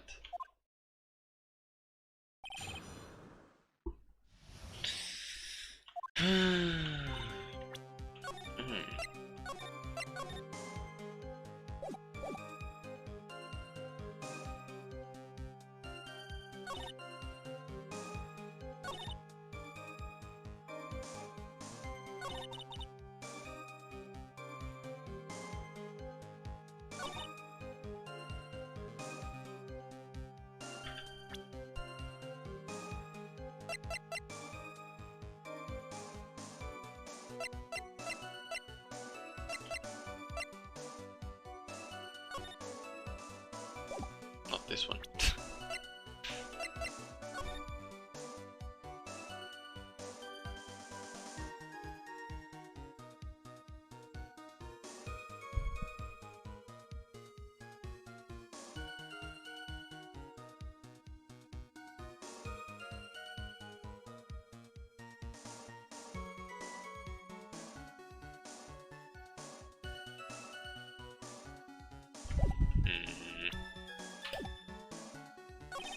There are too many unnatural elements in this case. Why was it necessary to use the CG sheet from the Ami statue as a weapon? Why was the weapon ultimately pushed back in the hand of the statue? If I can expose the flaws in his testimony, perhaps then I will begin to find the truth. I don't know the flaws though. I'm as dumb. At the time, was the victim bleeding? Well, I was very shocked to be seeing all of this, of course. So I'm not entirely sure. But I don't think I saw any blood, not then. I'm sure that you didn't. The weapon was acting as a plug in the wound. In any case, let's be clear on one very important point.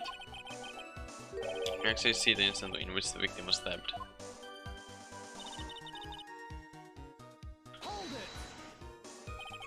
Think carefully, it is very important. It's Irish we're talking about here. I'm thinking for all I'm worth. No, when I looked over, the sword was already in Mr. Galley's body. Might not be conclusive, but his testimony supports her theory. The victim was stabbed in her room and then dropped into the courtyard. I think this proves it rather well, Maltesworth. Wait, hold on, you just... So you're saying that you saw the victim's blood? That's right. Some of it had splattered on the wires too. When the defendant was arrested, she was meditating in her room, and her blood-flecked clothing was neatly folded in the corner. What? Her clothes were blood-flecked as well? That seems quite conclusive to me. What should I do? Press this point further? Going back to your previous statement. You said that you saw little bleeding when the victim was stabbed. But now you say you saw the victim bleeding. Well, I say that what I saw is what I saw. What did you see? Maybe I didn't see the poor woman get stabbed. I saw the girl pull the sword out of her, plain as day. Pulling the sword out? Well, it wasn't exactly pulling. It was more like it came out. Witness, you will add this statement to your testimony. Oh, was it important? More important than you can imagine.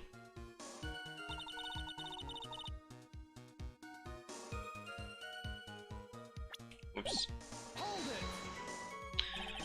Smoothly, you say? You're saying you saw the sword smoothly slide out. That's right. The whole thing happened right next to the gold statue of Mystic Gummy. Mystic Elise was on the ground, and Iris was stooped over her. The sword was buried up to the hilt. When Iris stood up, the sword in her hand slid out of Mystic Elise's body. It slid out from the gaping wound. Just not saying that if the sword was removed, there would be bleeding. Something out of place here. Is it really the case? I can't help but feel that something about this system is very out of place. Something which couldn't possibly have happened appears to have happened.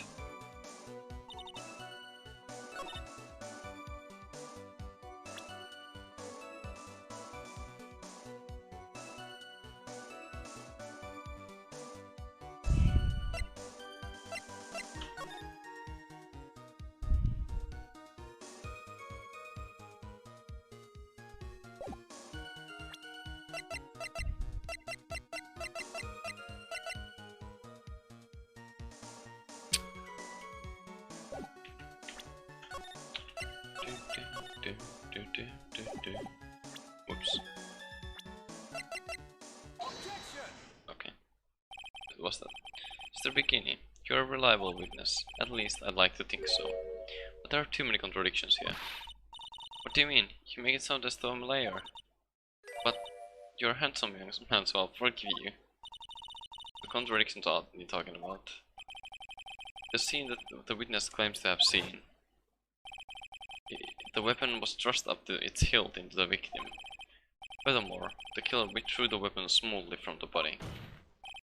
However, both of these are complete impossibilities. What do you mean? Please explain. Explain yourself. To start with, do you think it would be possible to stab someone to the hilt with this?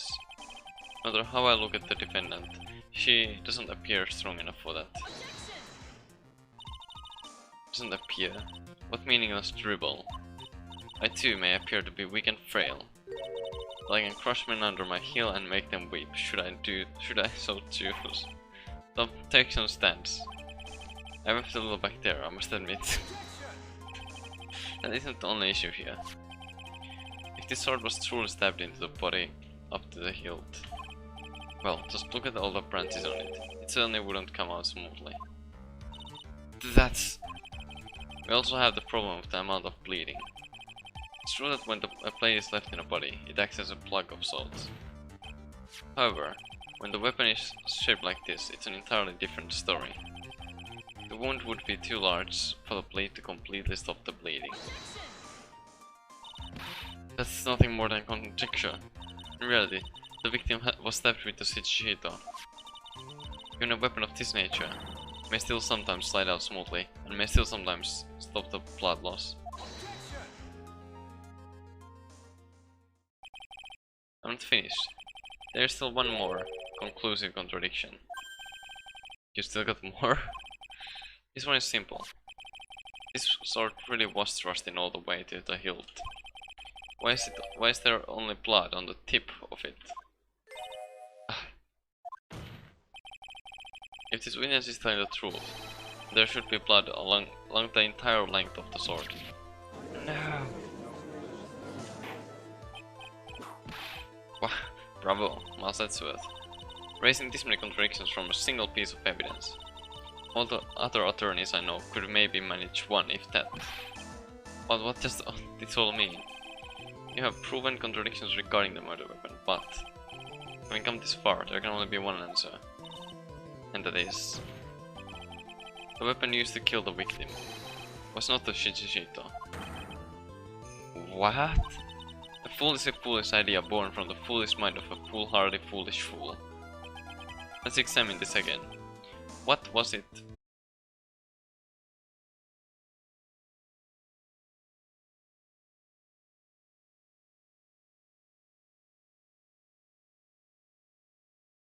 I think this sword was the murder weapon. Well, it's because Mystic Ame was holding it. Exactly. However, if you reflect on this, that's the only basis we have to assume such a thing. The impression left by the scene was just too strong. That is what influenced us. It influenced us to believe that the Shichishito was the murder weapon. Order, order, order. So maybe the Shichishito was not the murder weapon. Even if that is the case, it changes nothing, Maltetsuet. Sister here saw everything. She saw the defendant stab the victim with a sword-like object. That's true. Response, Maltetsuet. If that is so, I would like the prosecution to answer the obvious question it raises. The obvious question. Yes, namely, where did the real murder weapon disappear to? It goes without saying that the police searched the main hall and the surrounding area. Perhaps the prosecution can enlighten us as to if a sword-like object was found. That's... Answer the question, Miss Von Karma. No evidence of that kind was found. Another mystery to throw onto the pile.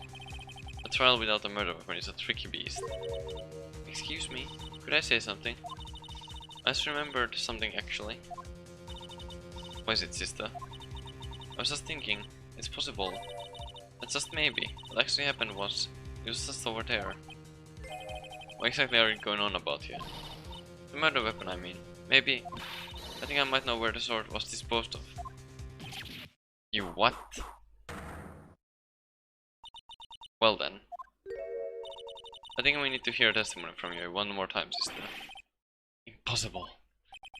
What else? What else could this old woman have seen?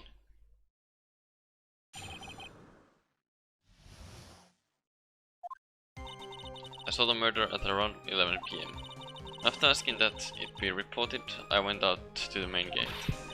And there, I saw tracks. Tracks that indicated the snowmobile had been used.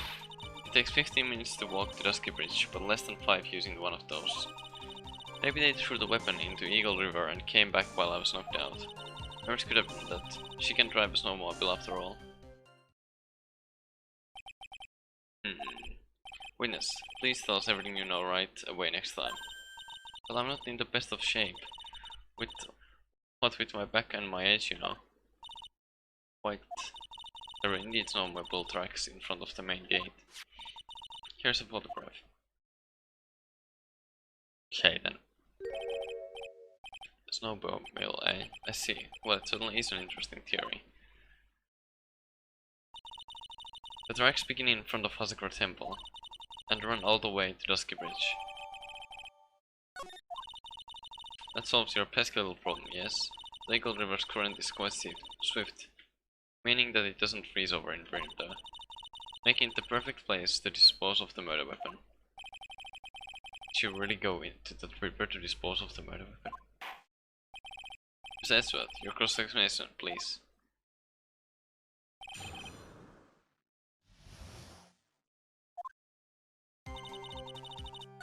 Whoops.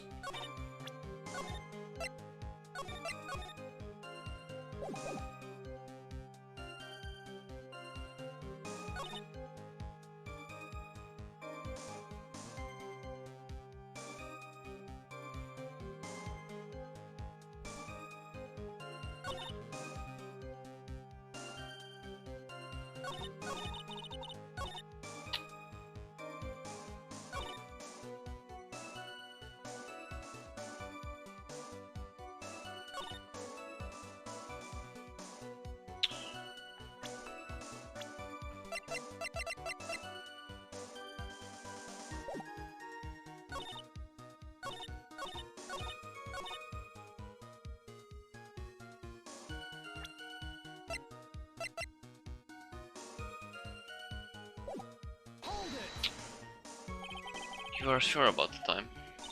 Yes, I was worried about it after all. Why was that? Because I have a strong sense of responsibility, especially at this time of year. The acolyte was being doused in freezing water at the time. I couldn't very well take it easy. You're bad alright now, could I? So at 11 I decided to leave Prosecutor Temple. The estimation of the time seems reliable at least. Please continue, sister.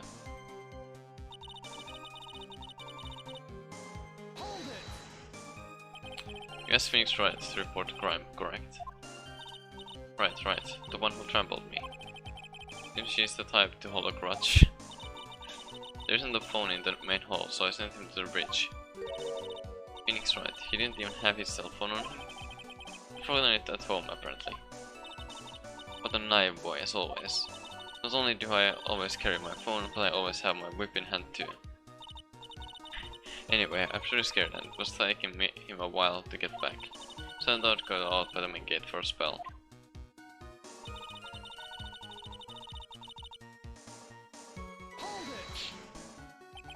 As I recall, there was a snowmobile outside the main gate when I visited.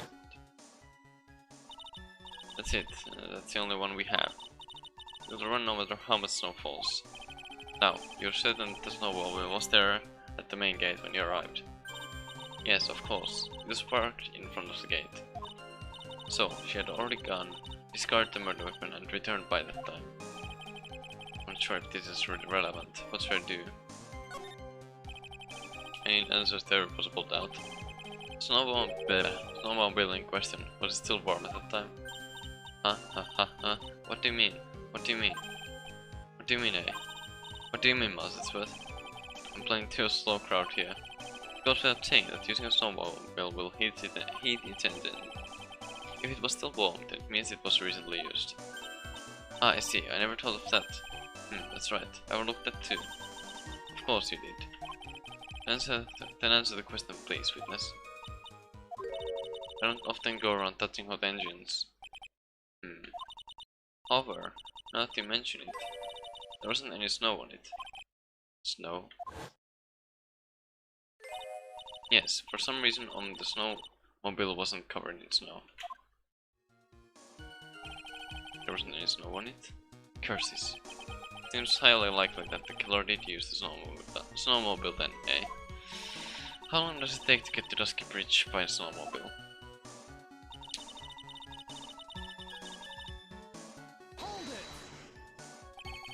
In that case, why didn't you use it yourself? You could have spared yourself some walking. Ah, there's a reason for that. Have you got a moment for me to explain? And that's why the question was asked in the first place. It was about a month ago. I was driving in my beloved little snowmobile, happy as can be. I fed some water and I was heading back when I went and crashed into a tree. The tree and my back both went crunch, just like that. Crunch. Crunch. I haven't been able to find the courage to write anything since then. Anyway, the killer must have used it.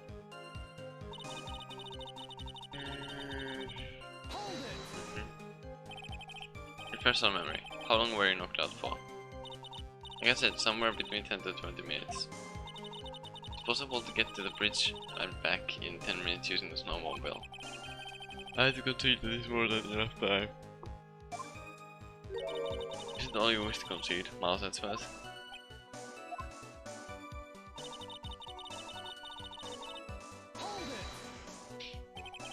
Well, it would have been possible time-wise. One element remains out of place here. Oh, and what would this mystery element be? Killer's reasoning, Your Honor. Why did the killer do all of this? Why go to the Eagle River to dispose of the murder weapon when there are other methods? Too many unanswered questions. Response, Miss Von Karma. Turning to me for help over this lightest thing. Why don't you think for yourself once in a while, Your Honor?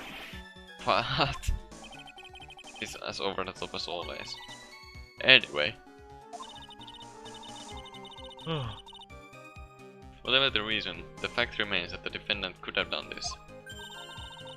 The murder weapon was disposed of in the river. Another point meanwhile that's what the mystery defeat the fire. Was there any reason to go and throw away the murder weapon? Luckily, there is surely a problem with this testimony. Now all I have to do is start poking holes in this flawed account. God damn. Where is the...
Never mind then.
Just gonna try this. Never mind. Okay, what the hell am I missing? Oh, what? Okay.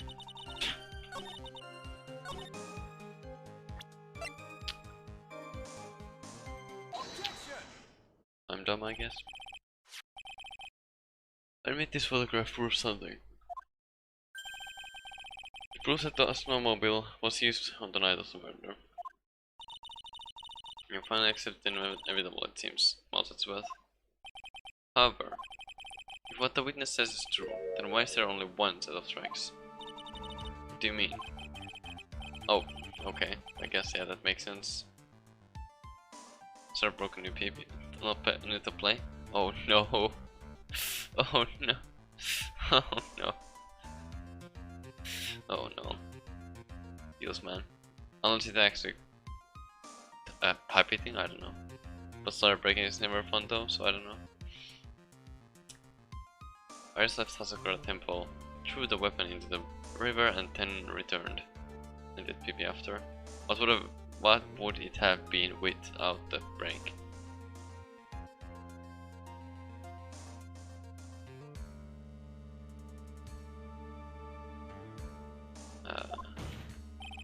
Oh fuck. That's a hell of a drop, yeah. Feels, man. If this was the case, then naturally there should be two sets of tracks in the snow. Those from heading out to the bridge and those from coming back. Ah, you're right.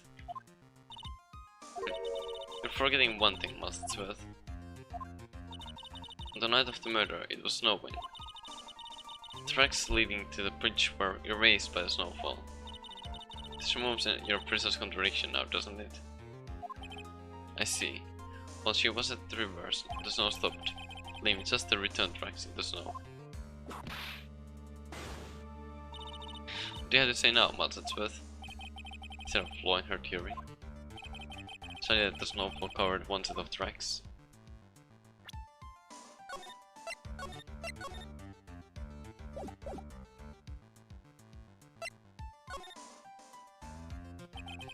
Tracks to the river were covered by snow. What a nice theory. However, Miss Karma, that's impossible. Do you care to explain why there is a rude index finger currently pointed in my general direction?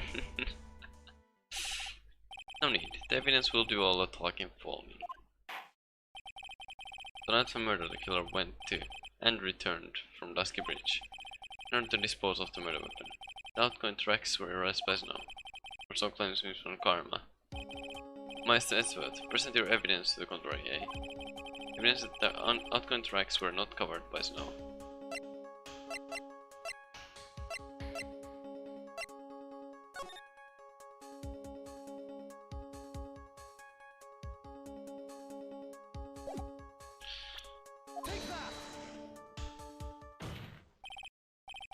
Witness, please tell us again what time it was when you witnessed the crime. Like I said, it was around 11. Of course, this means that the weapon was thrown away after that time, correct? On that note, please take a look at this data.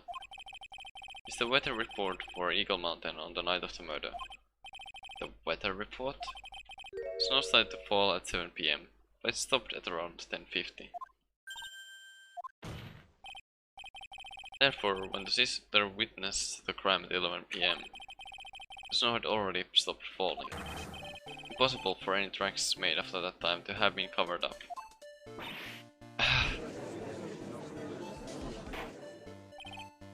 Order. Very well then. It looks like Miss Karma's claim has been snowed in. It still won't be closed in this trial due to snow. Mazetswood, how pathetic of you to rely on the weather of all things. Answer me this then. When is a weather report ever correct? No, you've got it all wrong. This isn't a forecast, this is actual data. Yeah, forecast data, all weather reports have some inaccuracies. May have still been snowing in the vicinity well past 11 PM. It's true, we cannot be totally sure, eh? What? How did she pull that off? It had stopped snowing at Hasakura Temple when the murder took place. You need to provide conclusive evidence of this. From this far, there's no turning back now. Very well. Bruh. I too cannot allow any doubt to remain concerning this testimony. Ah, you can't back down, can you? It's a perfectionist, Masatsworth. Very well then, Mr. Edgeworth. Where's your evidence that it had already stopped snowing when the victim was killed?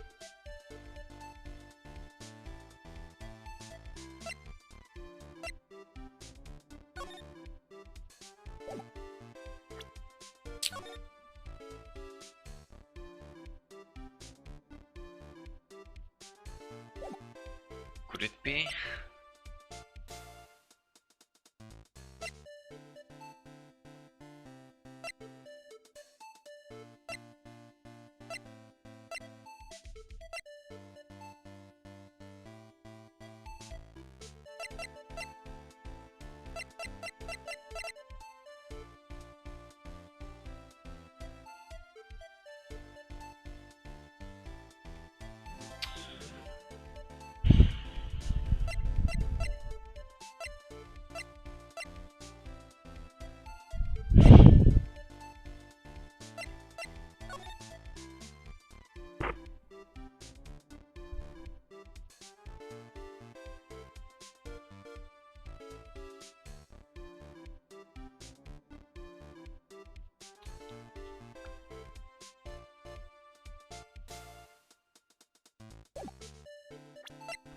Can I show this?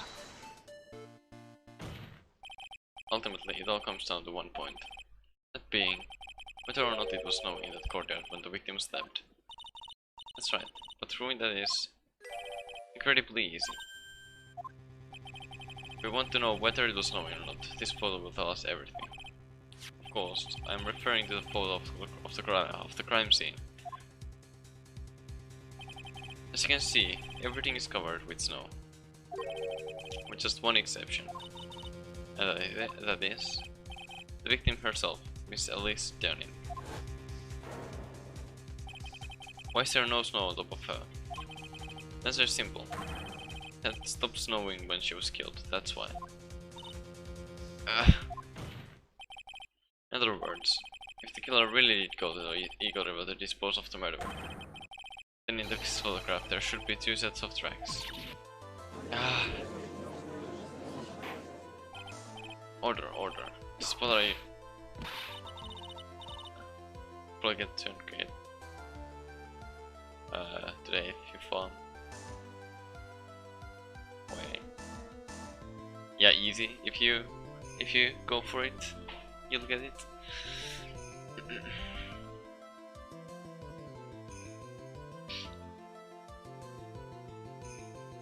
What are you suggesting, Massachusetts? To be honest, I'm not entirely sure myself, but simply what all the facts point to. That night, someone used a snowmobile to leave Hazakura Temple. Funny. Oh man.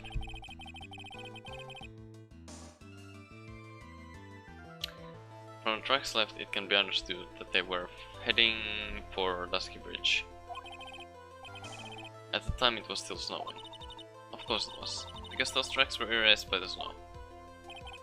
Then, when this person returned to Hazakura Temple, the snow had stopped. Thus, the return tracks remained. Can I say something? So sounds a bit fishy to me. What does, sister? There is only one key for the snowmobile. Furthermore, on the night in question, we know that the defendant had it. The key was found in her room after the murder.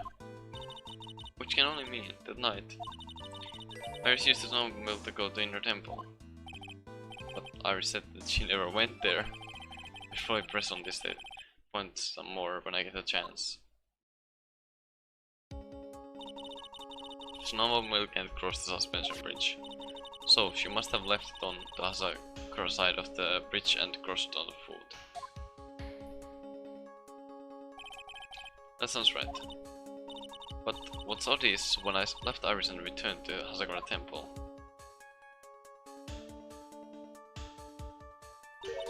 I didn't see anything near Dusky Bridge. You must have just failed to see it, sister. Maybe, but when I made it back to Hazakura Temple, it was there by the main gate. Snowmobile, I mean. I know what I saw. It was covered in snow too. But that isn't possible. Order in the court. What does this all mean? So then what was the snowmobile used for? It was taken by the defendant when she went to the Inner Temple. It had been, then the witness couldn't possibly have seen it by the gate. Furthermore, it wasn't used by the killer to dispose of the murder weapon. If that was the case, there should be 2 sets of tracks in this photo. All we know is this. After it stopped moving, someone used the snowmobile to return to Hasegura Temple. I never thought a simple snowmobile could cause so much trouble. I think we've learned all we can from this witness. Yes, I've nothing more to add. I've told you everything that I know. But then, that still leaves us with the same problem. If only there was someone, a witness, who would testify to having seen the snowmobile. A witness, huh? Is there no one out walking perhaps near Dusky Bridge on that night? I don't think that's likely. It's cold enough to freeze your ears off. Only an idiot would go out wandering like that. Unless they had something really important to do. That's a shame. Hold on. Something's coming to me. An idiot may well have gone wandering out on the subarctic night. Bernard. Actually, there just might be one individual who may be of help to us. Really? You know of someone who might have seen the snowmobile on the night of the murder? I don't know for sure if he saw it or not. But there are 2 things about him that do come to mind.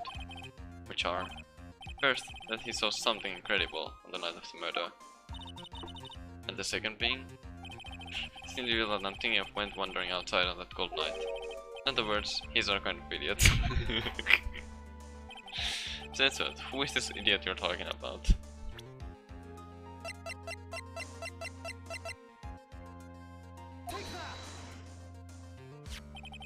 This guy must be a product of Jean-Luc Delacduc's Guide to Obnoxious French Painting. His Aribots, a disciple of the victim, Elise Janin. Her student? Interesting. And why was he wandering up a boot outside on the night of the murder? That's... I could tell them all about his Ferraris, but it may cost us his credibility as a witness before I even call him. He is, after all, an artist. He was perhaps searching for something in the snowy scenery that would move him, although I cannot guarantee that this is the reason. And so, the unfortunate, unreliable looking man. What exactly was it that he saw? I intend to extract that from him right here in this courtroom. Summon this youth as a witness immediately. I have no choice, do I? I believe he is in the gallery for this trial. It will not take long to summon him. Very well, Larry. You may have escaped me yesterday, but today I'm going to get everything out of you. The court will now adjourn for a 20-minute break. Mr. Karma, please see to preparing the next witness. Understood, Your Honor. Good. Well then, court is now in recess.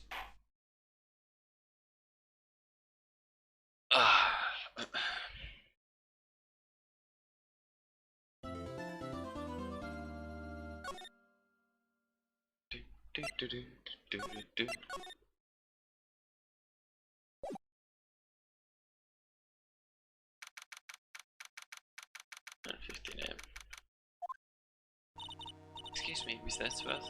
I'm not really sure what to say. Iris, we only have 20 minutes. There are 2 things which I need to ask you before we can reconvene. Alright, I'll help you in any way I can. First, about that night. You really didn't go to the inner temple, correct? The last witness claims to have met and talked with you in the training hall. Either you or Sister Bikini is lying. Mr. Edgeworth, it is as I said yesterday. Until the incident occurred, I was in my own room in Hasegura Temple. Very well. Second thing then. That night, the temple's snowmobile was used in between the times Sister Bikini returned to the main hall and when she bore witness to the murder.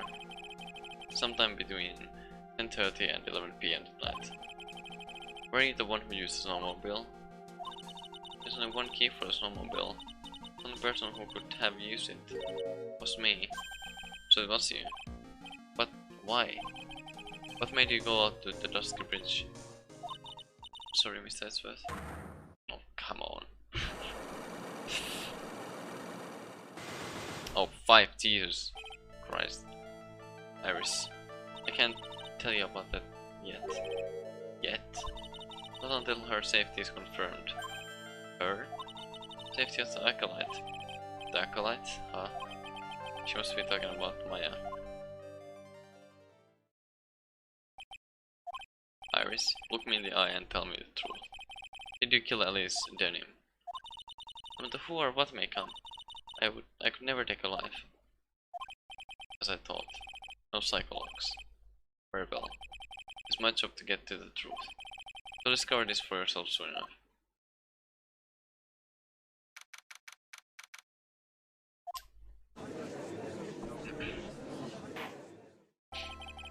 Court will now reconvene. Son Karma, where is the witness? During the break, a man was detained for suspicious behavior in the gallery. Suspicious behavior? He was sketching something very intensely.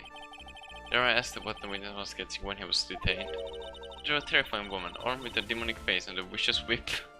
I only presumed that his intention was... Anyway, it's time to drag this pathetic excuse for an artist before the court. Lord Denim, I hope you're ready. Getting here. It would seem that Whip is going to see plenty more use today.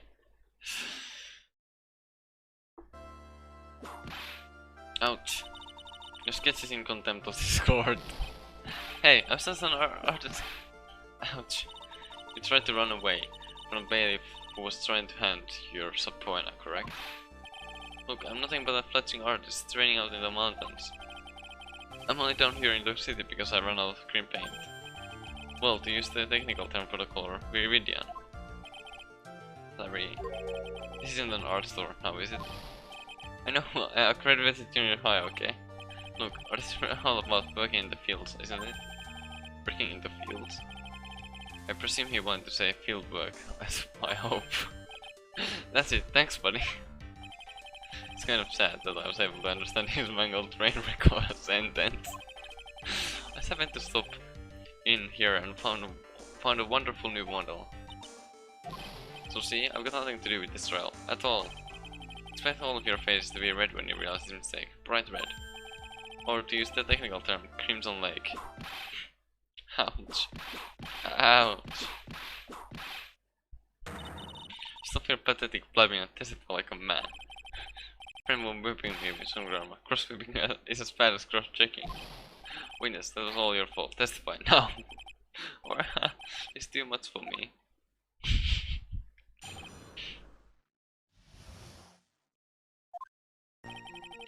I was at the lodge out in the mountains, looking up at the stars that night. I walked to the bridge a number of times, but I didn't see a snowmobile. I didn't see anyone at the bridge that night either. Because I was waiting for them to show up. My teacher died on me. I'm all alone. Aren't I, Hedgie? Witness, please refrain from talking directly to the lawyers during your testimony. I'm just a nobody. Nothing but a small worthless man, aren't I? And why wasn't I asked for my name and occupation or anything else? Besides, this man seems to have quite a severe inferiority complex. He's recently been the cause of numerous incidents. I think he's finally realized for himself just how much of a nuisance he has been to other people. Wow. Yeah, that's right. I'm behind everything, every case. What's that okay? Just touching me will make me eternally unhappy. Well then, let's proceed with the cross-examination. No touching, thank you. We can delve into other details at a later time. Ah, God.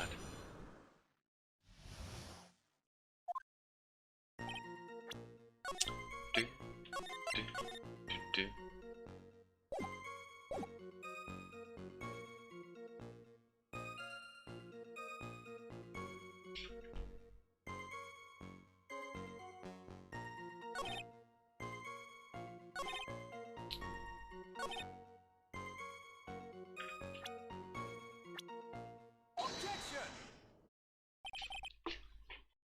Larry Butts.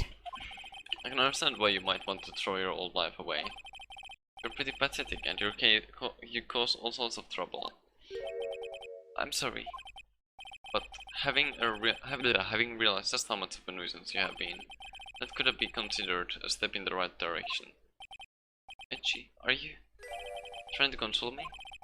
Certainly doesn't sound that way to me. However, I cannot forgive you for simply turning away from the incidents you create. Your total opinion is on me. Now then, let's talk about the night of the murder. It is the beginning. After seeing the murder take place, asks Phoenix Wright to report it. Thus he headed for the public phone by the bridge. There he happened across a certain nefarious individual. You, Larry Butts. That's right, me, the flesh. Listen carefully with this. It doesn't matter if you change your name. So long as you remain pretty pathetic, you will continue to cause these incidents. That really will not change. What do you want me to do then, Larry? What you need to change is your inner self, but for now, what you saw that night, testifying truthfully about this one issue is all I need from you. Gee, I think I finally woken up. Well, I guess I could still be sleeping. But anyway, I'll do it, I'll testify. Well, I'm not sure this will go especially well. Once again then, witness. What did you see on the night of the murder?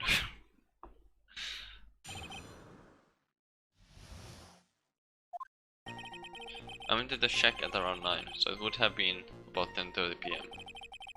I was lying under my bedding when a white flash almost blinded me. I looked out the window and Dusky Bridge was on fire. There was still some thunder, but I went right away to check it out. Until I ran into Nick. You certainly saw quite a lot, didn't you? So what happened to the bridge after it caught on fire? It was like me after 3 days chasing a girl. Totally burnt out, like almost fully gone. I mean, trying to cross the burning remains was what caused Nick to fall. What did you say? Oh, don't worry, it's nothing life-threatening. It's just caught a cold. I never know with that man if he could be called lucky or unlucky. Now, Mr. Expert, please comment your cross-examination.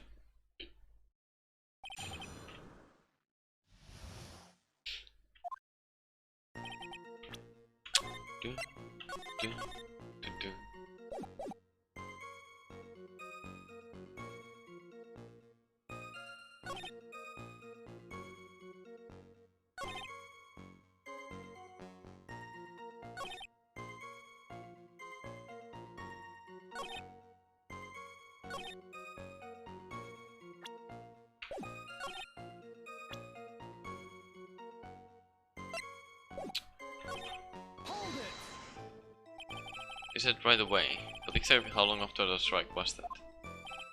The lightning fell and then the bridge caught on fire. Maybe around 5 minutes. I mean, I suddenly thought, I gotta go check this out. How far is this small shack you were in from the bridge? Hold on. Well, it had pretty much stopped snowing. I guess about a 5-minute walk. How did Dusky Bridge look when you got there? I had recovered a piece of my childhood.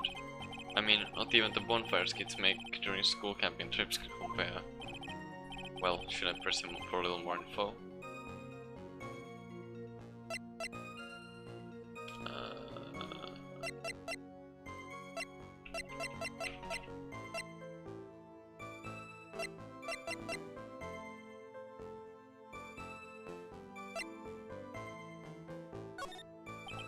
So suddenly thought to check out the bridge. Does this mean you initially had no intention of doing so? Well, yeah, I guess it does. It was very cold, I didn't really want to go out there. If that's the case, why did you change your mind? I would like to hear reasoning. In which case, please give testimony to that effect, witness. My reasoning? Okay, reasoning is it.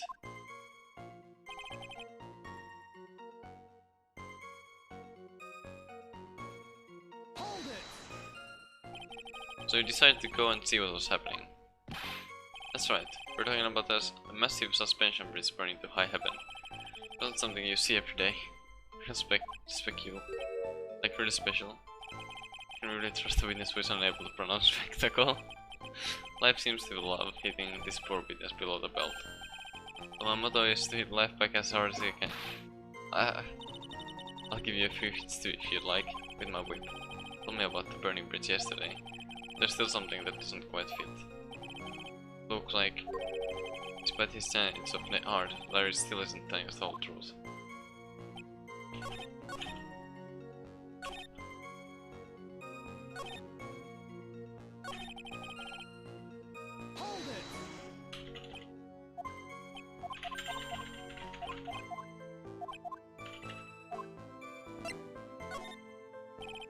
Larry, let me ask you one thing. Why is it etchy? What's with the serious face? Why don't you call anyone? Huh? What do you mean? Normally, when faced with a towering inferno, one would try and tell someone. There's a public phone right by the ski bridge, correct? Well, of course I thought of doing that. So then, let's hear why you didn't. Huh? Yeah, okay, a reason. My reason isn't that I didn't try to tell anyone, I just didn't have time to, okay?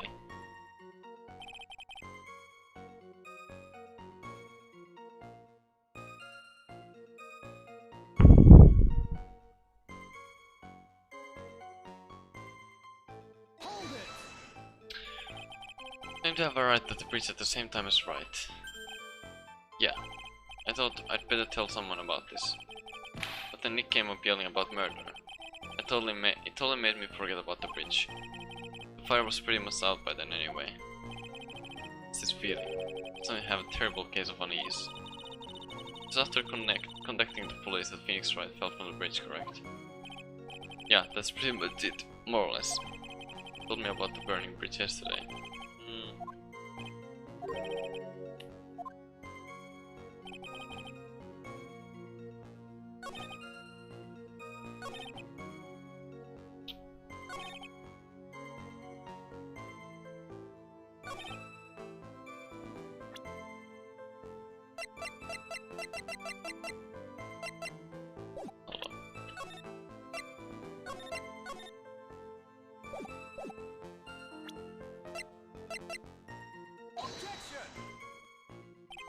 Not that one.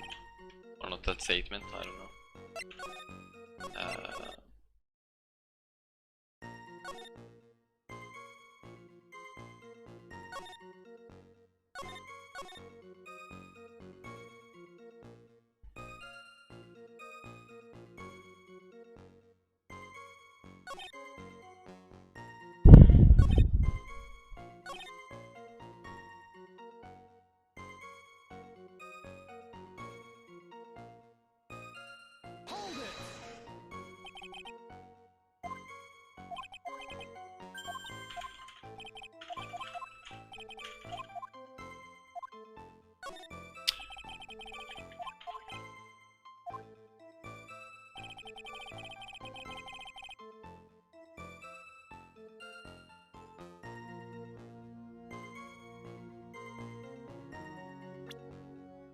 So it was something, okay. Yeah, I went to check what it is. But... oh yeah, okay, that makes sense. Okay,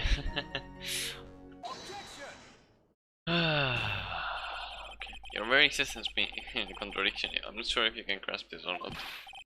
What the heck? Actually, you make me sound like some sort of alien. My testimony is conclusively contradictory. The problem here is time. I've never been the best timekeeper, you know. 3 minutes after Billy leaves on foot, you follow him on your bicycle. How long does it take for you to catch up with him? Terrible at those. It's much more simple. You saw the lightning strike the ski bridge, and immediately went to see what happened. Is this correct? Yeah, well, I waited about 5 minutes first, but more or less. I have the weather data from the night of the murder here. According to this, the lightning fell at 10:45 p.m. You say it takes less than 5 minutes from the shack to Dusky Bridge. And you probably got there at around 11 p.m. All sounds about right, I guess. And then Nick showed up and did his falling act. That's impossible. What do you mean? 11 p.m. is when the murder occurred at Asakura Temple. Why was still there? In the courtyard. There's no way that Larry could have encountered him at Dusky Bridge at that time. Excuse me, I have an objection. You do. Etchy, how many times do I have to say this? I'm not Larry, I'm Loris Denim. It's not been proven that the murder occurred at 11 PM. Sister only said around 11. In which case, it could have been earlier than that. What's your footing there, Miss Francisca Moncarma? The slope ahead is slippery. Well, there is still no way that Wright could have been at Dusky Bridge at 11 PM. And why not? It's clearly written here in the weather data report. It took around 30 minutes for the bridge to burn out.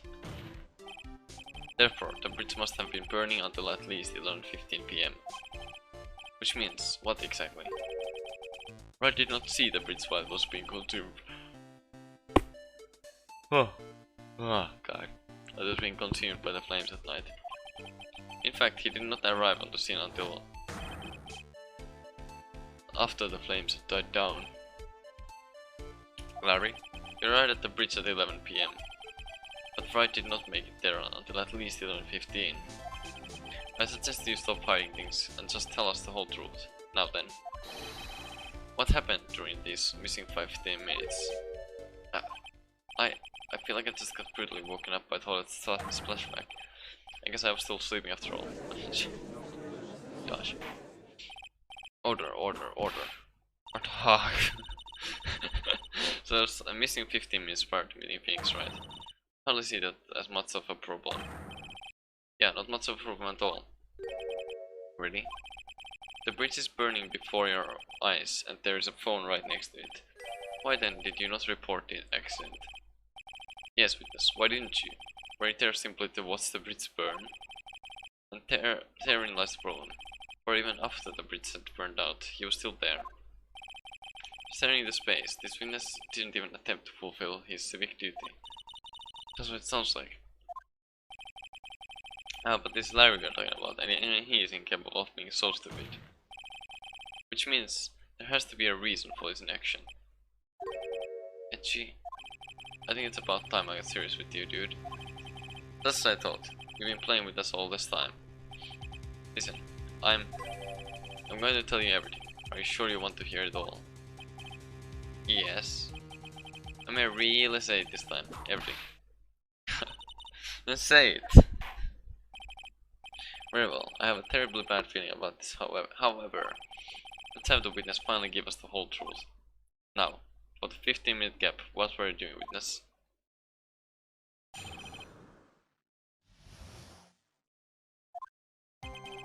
I'm a denim. I'm an artist. What do you think I was doing?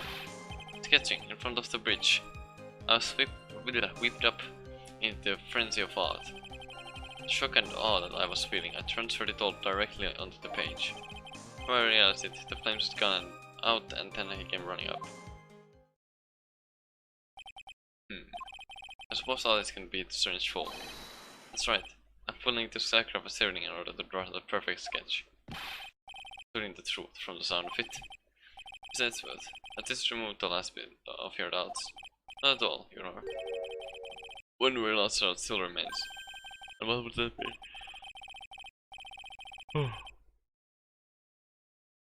It's a surprisingly believable story, especially considering the source. So why did he think he needed to hide it from us until now? I intend to drag the reason out of him. Ha ha ha. You'll regret this, Edgy.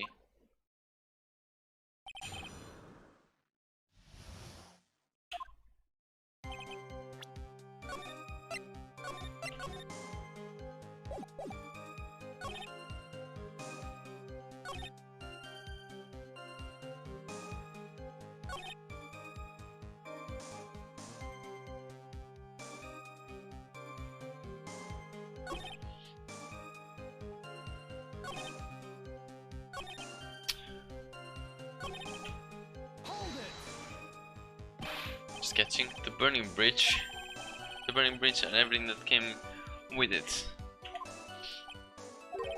What came with it? You want to hear this from my lips, do you, Edgy? You regret this, that sketch of mine is... Enough. Just take that ridiculous sketch of yours out already, witness. Oh, what are you talking about? I don't know what you mean. Doesn't it appear to be the fastest solution? I do, Mr. Twin. I do. I've got a terrible feeling that the instant this sketch is revealed, the entire world may be changed by what is depicted there. Oh boy.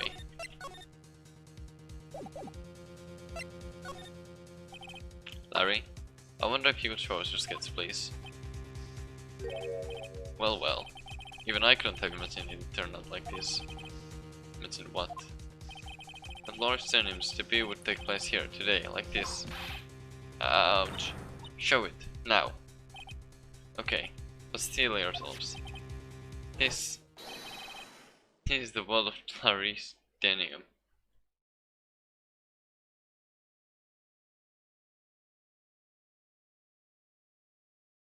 Is that a just weirdly made flame, or is that a person's silhouette surrounded by flame?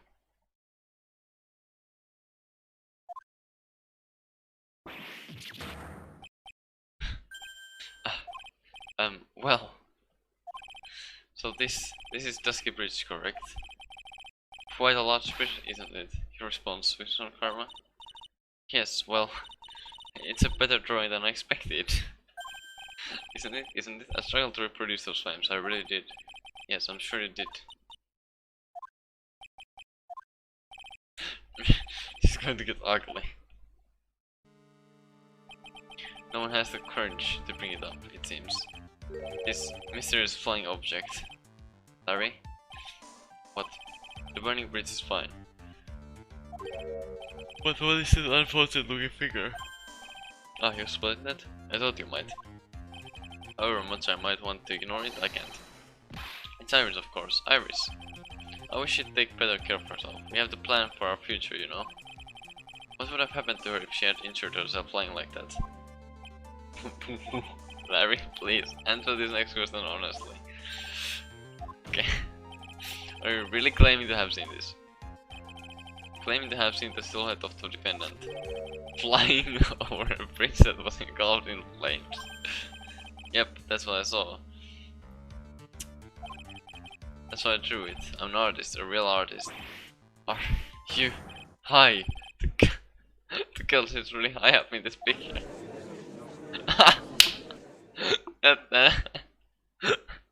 that whole interaction was perfect. What was that for? It's all a bad dream.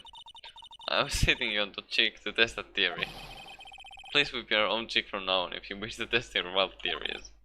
Anyway, no court of law will ever acknowledge that people can fly.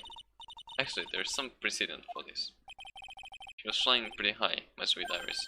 It's about 30 feet above the bridge at least. It's really something to see. What? There's some kind of mistake. That's what. Please bring the witness back down to earth.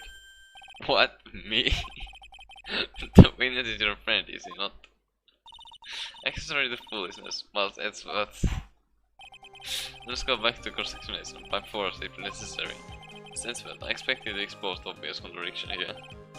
Yes, Your Honor. Also, I've got another reason to remember this moron. Well, what did you think about my PvPs?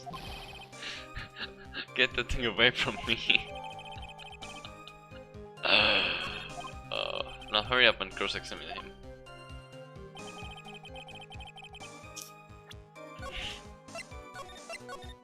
Bruh.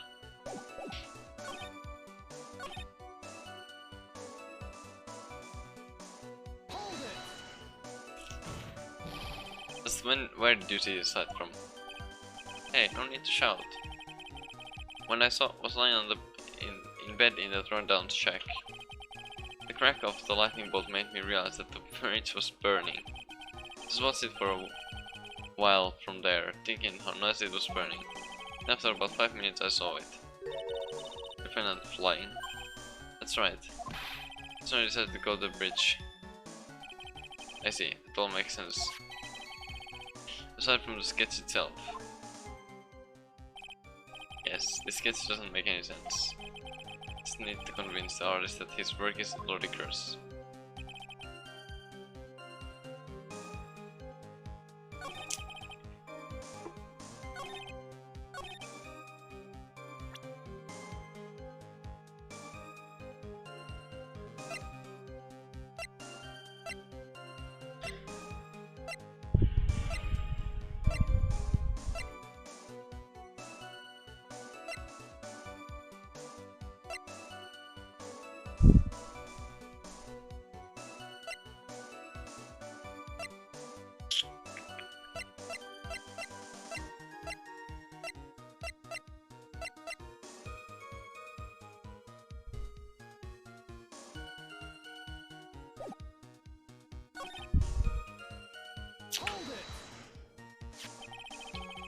transferred everything directly on the page. And what is this sketch here? That's it. Yep, sensational, isn't it? Or should that be scandalous? Put my mind at ease, anyway. It did. That's right. The reason she didn't come to me, even though I waited for her, was because she was trapped on the other side of the bridge. Could it be that Iris undertook that dangerous, desperate flight in order to reach me? It's gotta be. Alright, go me. Right, so. Continue, please.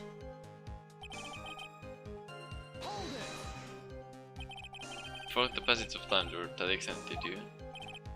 Well, once I get caught up in something, I tend to forget everything else. That's true. It's always been that way. I guess he's not lying about that, at least. Phoenix Wright appeared on the scene after 11:15.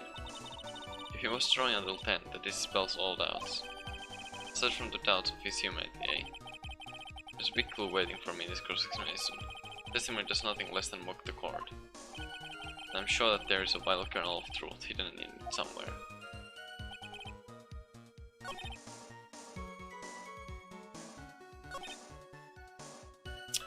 I'm so confused. Do I just present this here? Okay, yeah. I was gonna do that earlier, but I somehow didn't think it was the case. Larry, what did you really see at night? Not that I particularly care. In your position, that's just being irresponsible. I drew exactly what I saw. I'll give you a whole $1 that it's the truth. If that is truly the case, then there is one thing that we can say for certain. What might that be? That the person who flew over the bridge could not have been the defendant, Iris. What? What do you mean? I don't understand. Ah, a foolhardy, foolish statement by an equally foolhardy fool. How exactly can you make this claim? Tell us, Larry. According to this picture, the individual whom you say was wearing a hood, correct? Of course she was. That rundown shack is quite away from the bridge. Hood is what told me that this floating angel was my Iris. The hood is my darling Iris, and Iris is my darling hood. It seems there are bigger fools in this world than the one at the defense's bench. Larry, there's something you need to be made aware of. The night of the murder, Iris wasn't wearing her hood. She had given it to Wright as a gift. Are you going to change your story now? Perhaps suggest it was Wright who took flight? What are you talking about? I think you understand what I mean just fine. Why did Nick have Iris' hood? What? Etchy, what's going on with Iris and Nick? God. Why you, Nicky? Why dog? Okay. I do believe that this unbelievable mystery sketch is destined to disappear. Discredited and discarded. Straight into garbage. Ha ha ha ha ha ha ha. What is it now, witness? It feels like I've been waiting for 25 years for this very day to come. Edgy, today's the day I get to completely stupefy you. What? What's the meaning of your outburst, witness? I'd have to do this, but I have some definitive evidence. Definitive? Evidence? Iris didn't need to come flying over the burning bridge.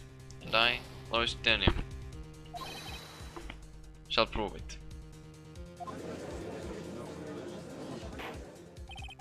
And expect us this again. But we shall be needing your testimony once again. Tell us anything you know concerning the defendant as depicted in this sketch. And source your evidence that this nightmare was actually a reality. Okay, I hope you're ready, Edgy. Because I'm going to feed you a whopping serving of pain. You've been serving us a whopping serving of pain this whole time, trust me.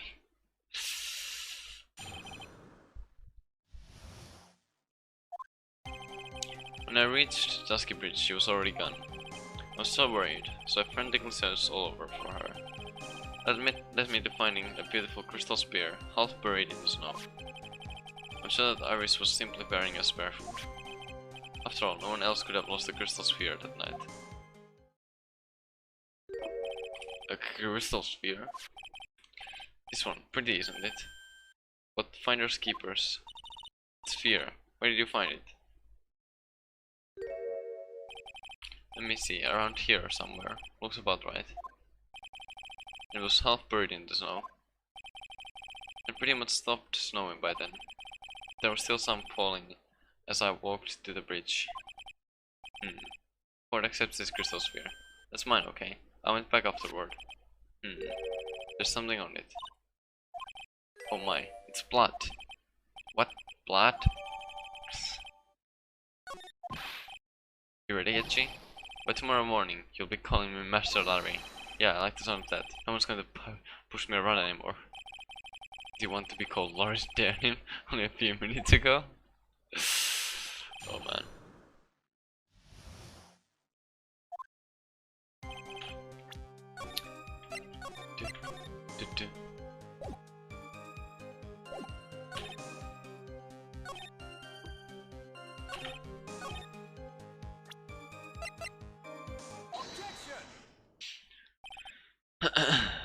Larry, that night there was someone who lost the crystal sphere. There was? Who? Who was this stupid idiot? Miss Elise Denim, the mentor of the stupid idiot. The victim. I have a photo of her here. And on the end of her staff, you can see a familiar looking crystal sphere. Hey, that's my photograph, give it back. Ouch. A crystal sphere like that is quite easy to find. I have one just like it on my brooch. They look nothing alike. In any case, please take a look at this. This is the victim's staff, found at the scene of the crime. Ah, the crystal sphere. It's gone. Ooh. What? What? What? What? What? What does this mean? If anyone jumped or flew across the bridge at night, it certainly was not Iris. After all, she was not wearing her food. More importantly, the crystal sphere found at the landing site was not hers either. That means the one who flew and dropped the sphere was the victim, Miss Elise Denim. A fool alongside another fool on a fool's errand to reach a fool's conclusion. First of all, this sketch, which I prefer to call a scribble, is ridiculous. People cannot fly, thus it is rejected. You can't do that. So, and this crystal sphere is nothing more than a red herring. You honestly believe that? Give it some thought, and I'm sure you'll realize this well, Master Sweat. Elise Denim was in her room on the night of the murder. There was no reason for her to go to Dusky Bridge. Therefore, this sphere cannot be related to this case. That is all. Miss Francisca Mukarma. The only people who will accept that explanation are scatterbrains and clowns. Why are you pointing at me? The victim's crystal sphere was found near the bridge on the night of her murder. It expects us to believe that this has nothing to do with the case. The crystal sphere was probably thrown away at the bridge after the murder. After the murder? There's blood on the crystal sphere, isn't there? This naturally suggests that this was thrown away after the murder took place. Killer placed it there to throw the investigation off the scent. It's the exact same reason that he drew that ridiculous sketch. What? You mean I'm the killer? Why? All joking aside, just when did this crystal sphere appear? Unless this can be proven in some way, I refuse to believe this is related to the case. She makes a valid point. There's no evidence that Elise Denim left Hazagura Temple that night.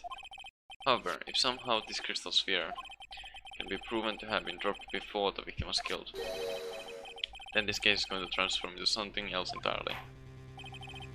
Response, Mr. Edsworth. I want your final opinion on the disposition of this crystal sphere. If it is not related to the case, then this witness who you called would have been nothing more than a monumental waste of time. Prepare yourself for some very appropriate punishment, Maltetsworth. Can I prove it? Can I prove that the crystal sphere was dropped before the murder took place?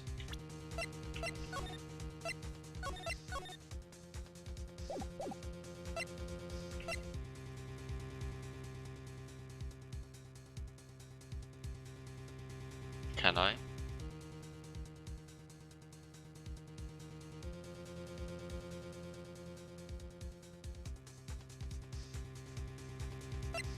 Let's see what this does.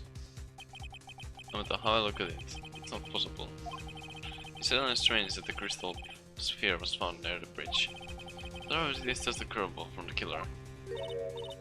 Well, Malsetsuo seems to have nothing further to say. And I'm left with no choice. The court sees no reason. What is this? Hey, Etchi, you're a defense attorney, aren't you? There's Nick standing.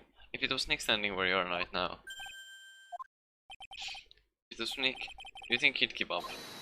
No, he'd find the truth no matter what it took, no matter how crazy it seemed. Right. At this moment, I'm standing where you should be. Which means there's not only one thing to do. Think like you. Ernor, allow me to prove something to you. I'll prove that this crystal ball sphere is vital link to solve this case. You will do what? But look in your eyes. You remind me of Phoenix Wright when he's cornered. It should come as no surprise. Because right now I am Phoenix Wright and I am indeed cornered. Are you ready to present your evidence, Mr. Edsworth? Evidence that proves that the crystal sphere was indeed dropped before the murder.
I'm confused.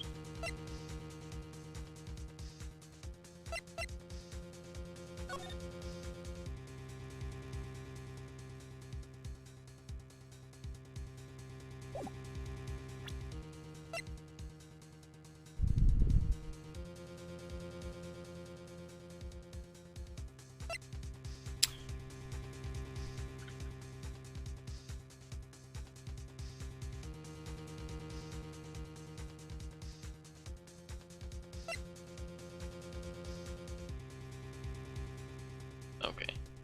Yeah, I checked the thing. I was more or less on the right track, I guess, but... This crystal sphere was half buried into snow, correct?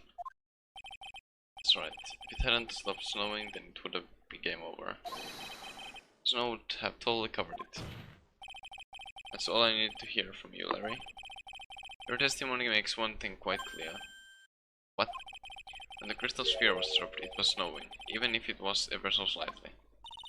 Snowing. On the other hand, let us look at the scene of the murder. As proven earlier today, there is no snow on the victim's body. Therefore, the crystal sphere must have been dropped before the murder. What? Order. On the night of the murder, the victim did indeed go to Dusky Bridge, and there something occurred that caused the stuffed crystal sphere to come loose. What would that have been?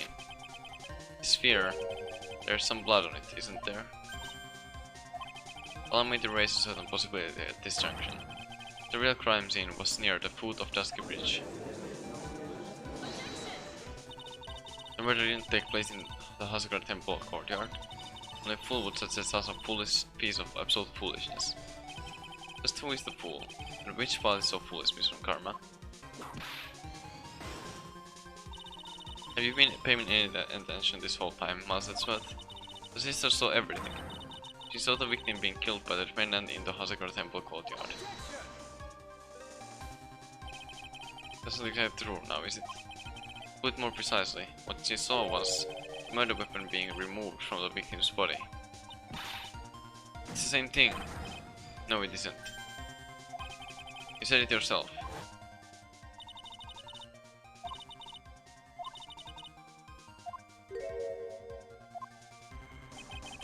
If that statement is the truth, then Dusky Bridge could very easily be the scene of the murder. The murder weapon was not removed, thus there was no bleeding. You're forgetting one vital thing, Maltitsworth. Lithium's body was found in Hasagura Temple, and fully takes 15 minutes to travel from Dusky Bridge to Hasagura Temple. You mean to suggest someone carried the body all that way? I made it this far. The only place to take this is the end. I just need to prove that my version of the event is also perfectly plausible. Now, if the defense is ready, the court would like to have an explanation. This was the method by which the victim's body was carried to Hasagura Temple.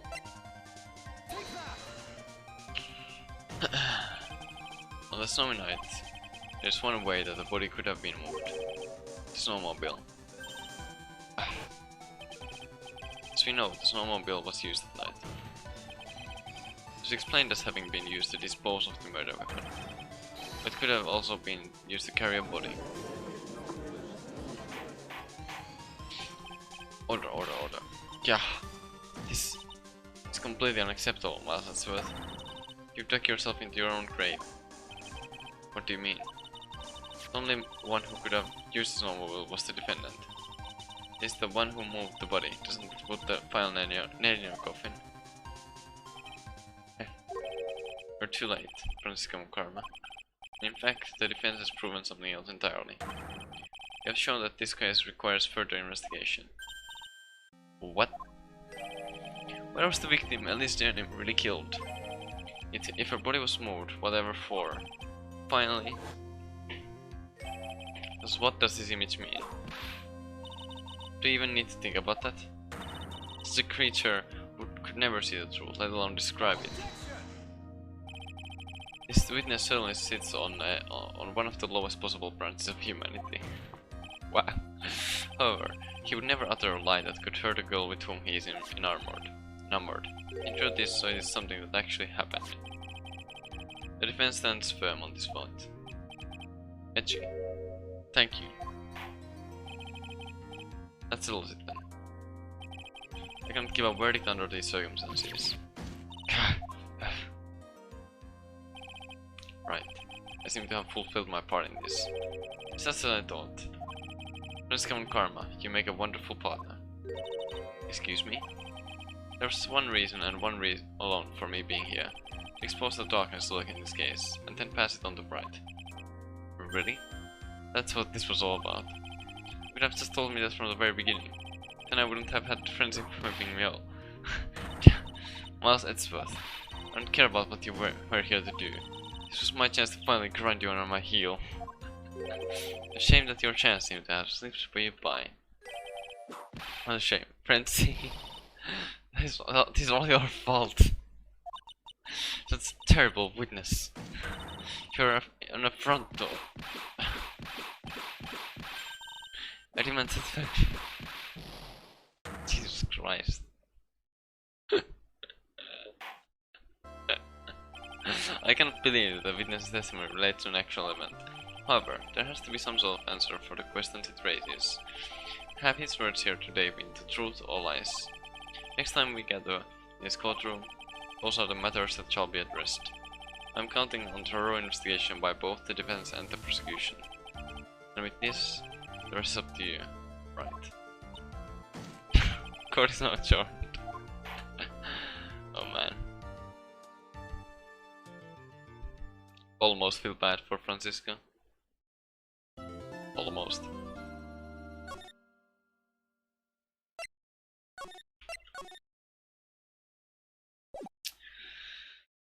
Oh god.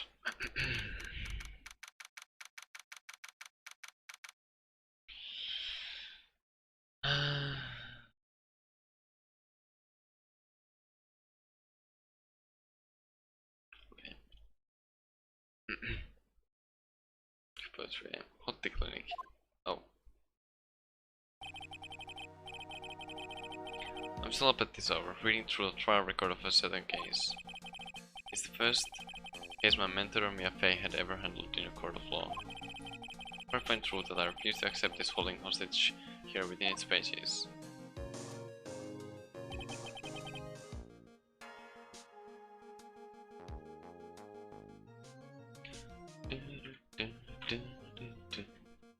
Whoops.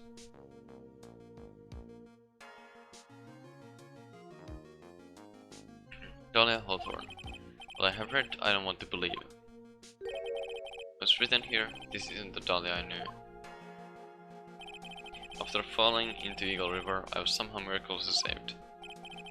I ended up catching a cold that seemed to knock me around the world and back.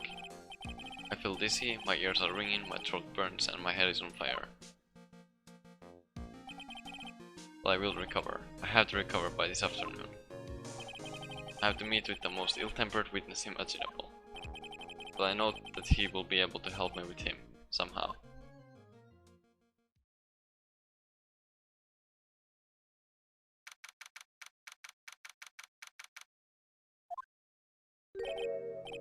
Right, are you sure you're well enough to be doing this? You still look a little green in the face.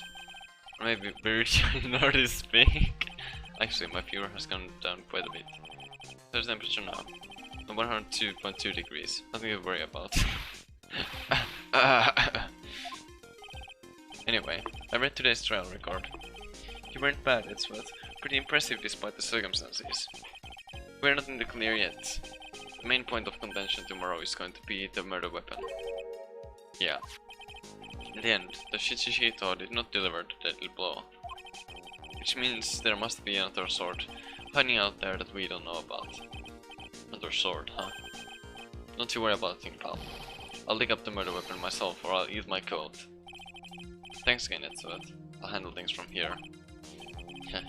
That's probably for the best. Actually, I was thinking about paying the old precinct a little visit. There's something I want to look into. And that is our client's background, naturally. You mean Iris, sir? I have the feeling that we've met before. All I want is confirmation, one way or the other.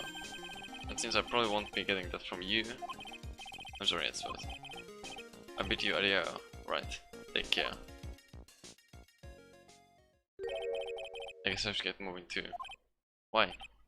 Do you need to be somewhere? Yeah, I've gotta get to work on this bridge, pal. I'm rigging something up so we can get across to the other side. Ah, that's right. My guy's still stuck over the inner temple. But don't you worry, pal. As soon as it's all set, you'll be the first to know. Thank you, Gumshoe. Alright, pal. Just try not to give me that cup of yours, okay? Alright, I'm off. Hang in there, Maya. We'll get you out, I promise. In the meantime, I've got to continue collecting evidence.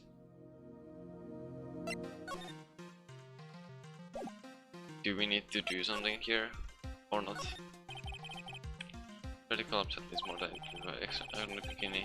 Eagle Mountains very prone to earthquakes, which reminds me. My memory says we got it, so this isn't exactly a fan of earthquakes. Yeah. Whoops.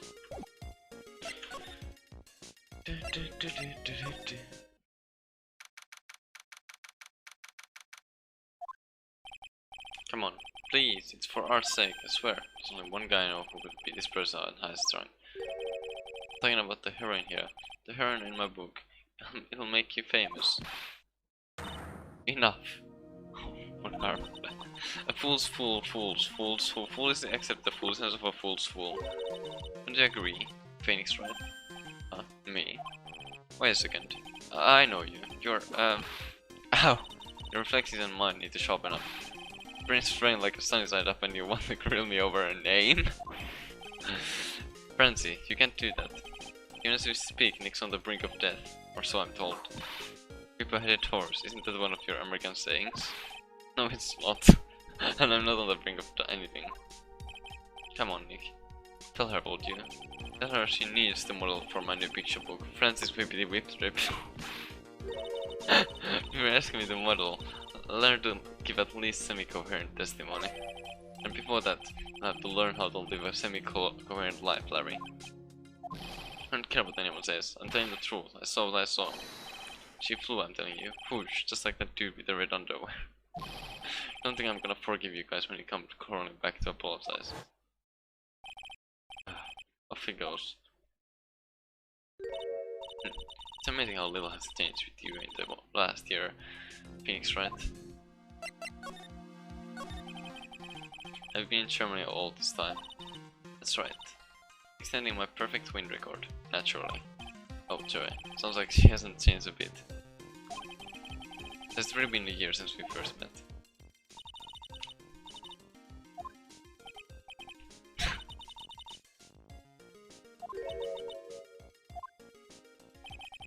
Franziska was born and raised in Germany, and became a prosecutor at the age of 13. Her father was the legendary prosecutor, Manfred von Karma. He had a perfect win record for 40 long years, but now he's gone from this world. Don't tell me you still hold a grudge against me, because of what happened to your father. Phoenix Wright, you will fall before me, this I promise. But it will be for my sake, not my father's. Are we clear? Yes, crystal. In truth, I was shocked. I came back to America with the intention of defeating you. Instead, it was my little brother who was leading the defense. Edzworth, come to think of it. Edzworth was pulled into being a prosecutor by Manfred von Karma as well. Once Edzworth told me something very interesting, you know. He said this case has a special significance to you. Because it does. That's precisely why I'm here. Your personal involvement will make the crushing you into teensy-weensy pieces all the better. It's probably the fever butt. She's so openly hostile that it's almost kinda cute.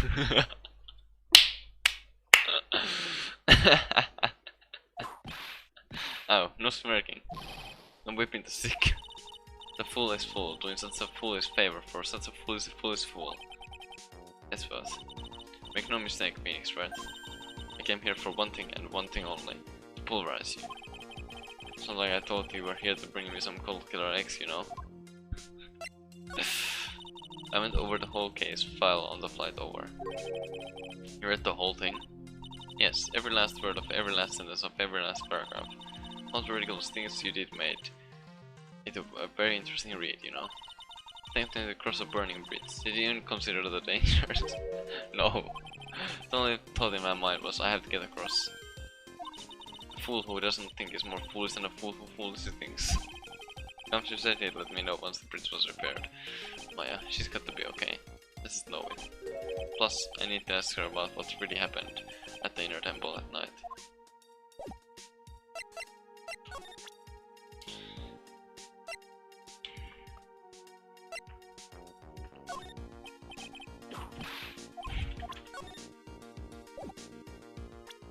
Okay, whatever, I don't know.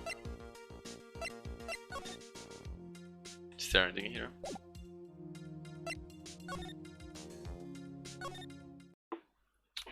Oh my god. Ah!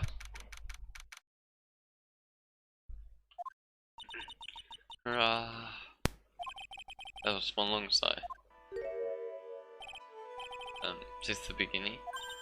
How am I? I didn't know you were here. How are you doing?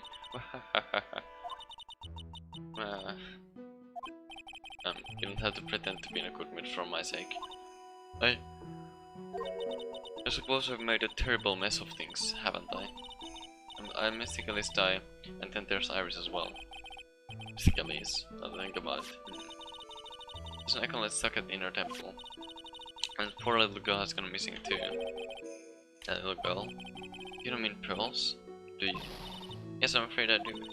She hasn't been seen since the morning after the incident. Pearls? She's missing. Why didn't anyone tell me about this? I must be getting old. I think I've seriously lost faith in myself. You're talking about your performance at the trial today?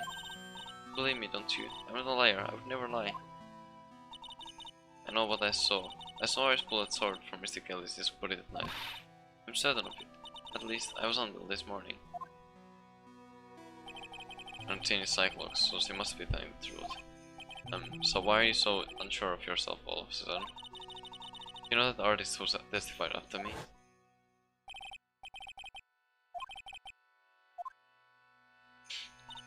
When I saw that man testify so fervently about something so invisible, I had to wonder if I had acted just like him when I was on the witness stand. I wouldn't take the guy too seriously. He's an artist, but all he draws is trouble and nothing else. If both Bikini and Larry are telling the truth, it can only mean one thing. They both didn't see what they think they saw. The night of the incident, you met Iris at the inner temple, is it correct? That's right, I'm sure it was Iris. Larry claims she was in her room in Hasagara Temple. And why shouldn't have come back here that night? Because he did Maya stuck all by herself at the inner temple. I'm so sorry. The drafts in that place are nothing to shake a stick at. Winter is especially bad. I'll bet. The training hall looks like it's about to fall down any second. Eagle Mountain has always been prone to earthquakes, just so you know. Earthquakes? Yes, I wouldn't be surprised if the next big one levels the training hall. Got to get Maya out of there. Fast! But still, there's really no need to worry. That area on the other side of Dusky Bridge is isolated like an island. It's like an island? How so? Well, the only thing on that side of the bridge is the inner temple. No one lives out there and it's surrounded on all sides by the river or the forest. I see. So a criminal would be trapped should they choose to flee in that direction. And as long as the bridge is out of commission, he or she will have to stay there. That means Maya could be stuck out there with a murderer, and with no way of escape either. Oh dear, yes, I suppose it does. Please, Gumshoe, get that bridge up fast. I'm curious about a few things, if you don't mind answering some questions. Oh, do you need to know my measurements for your investigation or something? No. I want to know a little more about the victim, is at least their name. Afraid I don't know her waist size, or her bust size for that matter. No, I'm wondering why she came to stay in a place like this to begin with. I mean, she told us herself that she wasn't here for spiritual training. Am I? It may sound like this place is some sort of dump, Mr. Wright. This case was here to soak up the natural beauty of Eagle Mountain, if you must know. There, you did it again. This is the beginning. I notice you always refer to Mr. Name as Mr. Gillies. Oh? Yes. Now why is that? After all, she's not here as an acolyte. We address all our visitors as Mystic. It makes their experience feel authentic. And anyway, she's older than me. You must respect your elders, you know. How do you know that? How can you say for sure that she's older than you?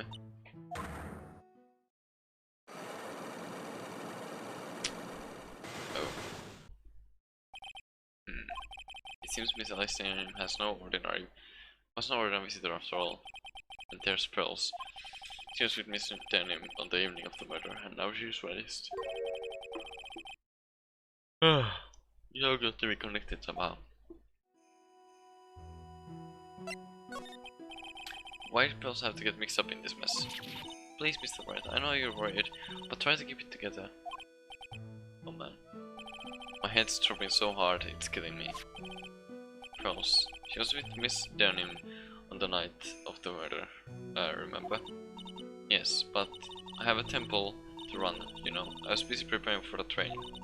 I didn't see the little darling even once after we'd finished eating dinner. The murder, it didn't take place right in front of her innocent eyes, did it? Oh man. According to the detective, she hasn't turned up at her home either. Come on, keep calm. There's one place left where Pros could be. It has to be there. Come on, Gumshoe. Tell me you'll be done with the repairs soon.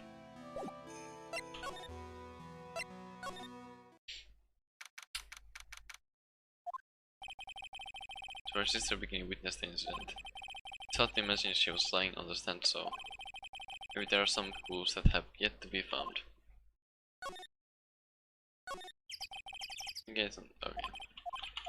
I'm guessing we'll get Maya out of the place and then we come back here and then we can do the step ladder thing here. Shishito, it's there in Mystic Ami's right hand. But it was proven in court today that it wasn't a murder weapon. Given the design, it must have been used for some pretty gruesome things in the past. Snare staff. The faintly remember there being a crystal sphere at the staff. Next, we eventually found the sphere in the foot of Dusker Bridge, but what was doing all the way up there?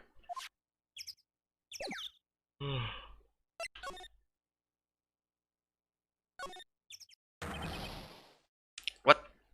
Hey, what was that jarring, inconsiderate loud yell? Just where you've been. Keeping nice and warm, I see.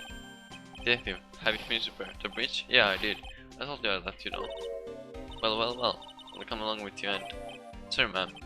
No unauthorized entry. Access restricted to people involved in the case. What was that? I'm involved, aren't I? You couldn't get much more involved than me. Well, yeah, but that's not what I mean. It's been a while, Scruffy. It's Von Karma. Oh, jeez. Sister, please leave the investigation to me. My. Well, you certainly seem to have everything under control. I'm on your side. I won't do anything you don't want me to. As you work to pin the kill on Iris. Well, you're daydreaming about beings, right? I hope that hurts, you know. Silence. I, Francisco and Karma, will personally guide you through an investigation. So you will follow me. She's not seriously going to follow me around, is she? God.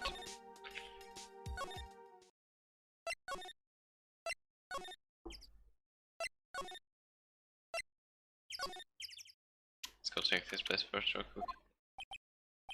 Looks like no one's here. Larry's. I'm sorry, he's behind him here. I'll try again later. Okay, that's fair.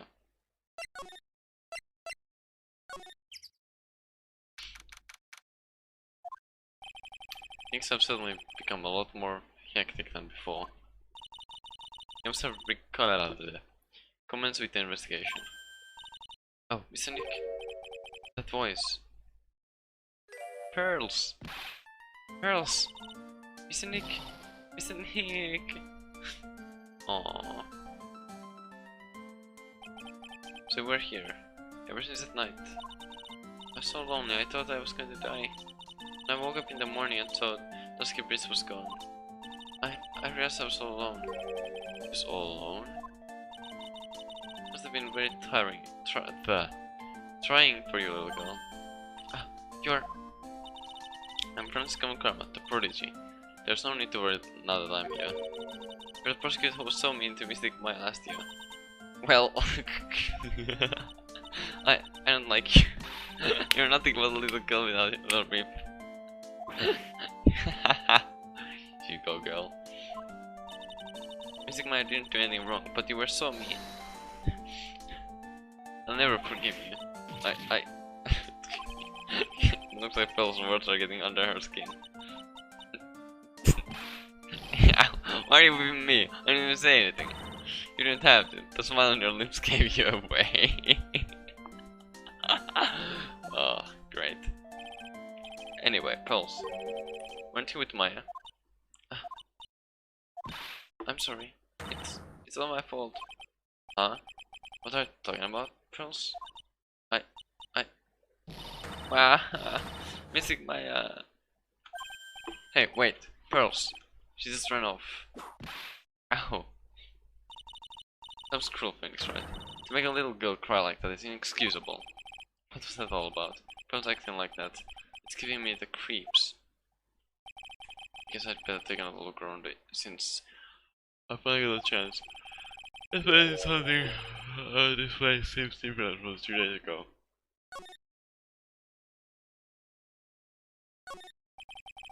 Just keep it from here, it's unusually long bridge, isn't it?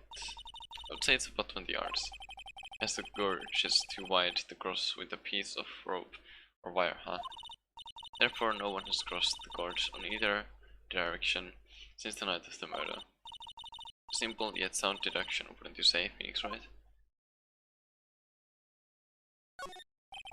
There's a weird smell coming from that incinerator. The door is also open, almost like it's been begging me to look inside. Well, let's see what stunning who's concealed in here, shall we? Huh? It's empty. How naive of you thinks, right?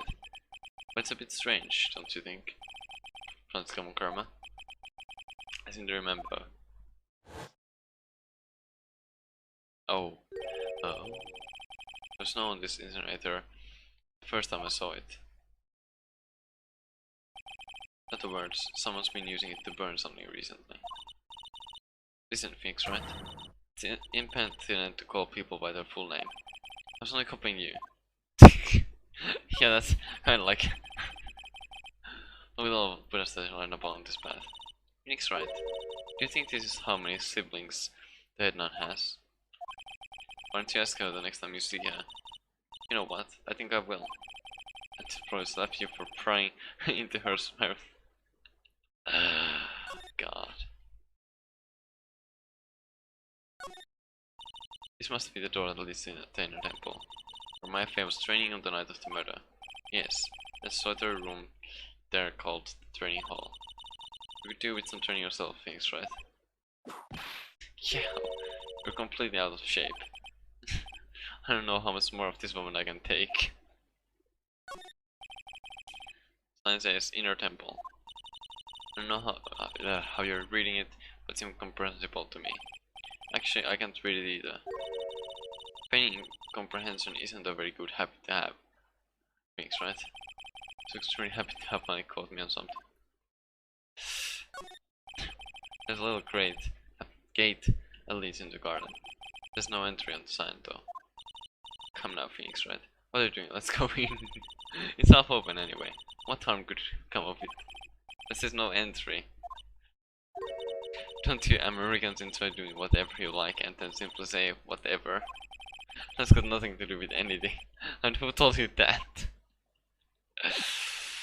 Oh man. What? Why is the cycle look like that? Why does it look like that? Or not cycle, why does the look... Why is it... What? I'm just confused, okay? What's wrong? Why are you so quiet? Maya, she was supposed to be in here training. Yet it appears she's nowhere to be seen. What's that? That's strange look. She wasn't there 2 days ago.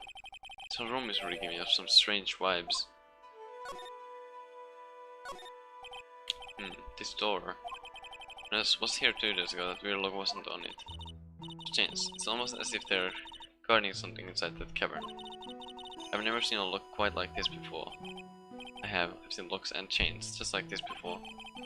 They look just like the ones that guard a person's secrets during a cycle. I wonder if this lock is guarding something too. Dark secrets in a dark cavern. What do you think this yellowish poster is? Mix, right? This is scroll, not a poster. It's a picture of a woman who's actually a woman. I don't see any woman here. There's a different atmosphere in this room since the last time I was here. No, it's not a different atmosphere, it's a different smell. It's gravy. What's the matter? This scroll, it's been completely covered in gravy. Ah yes, there's a very appetizing smell in the air. Gravy is a type of sauce, so when you run out of paint, you Americans use gravy as a substitute, I see. No, no one does that. For starters, it stinks. This must be the gravy that we had with the roast on the night of the incident. But why would anyone do this? Why this scroll? What took you so long? I thought even you'd manage to get here faster than this. Is that right?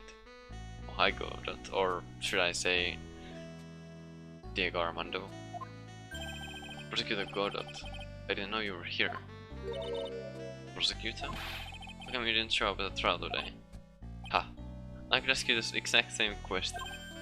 Ah, but I had a call, so I had something slightly more important than a common call to deal with. Importance of which is something you have no hope of ever understanding. You know, I believe I have the measure of you. You're the very worst kind of prosecutor. What could be more important than a trial? Who's the wild mare, right? Dismissed from Karma. She was the acting prosecutor in your absence today. Ha. Well, I guess I owe you one then. But you can go now, princess. It's time for the big boys to take the reins. Who do you think you are? This case is my... Hey, Philly. Know your role and shut your mouth. I can't stand women like you. I'm only going to say this once, Lady One Weeping. Go home.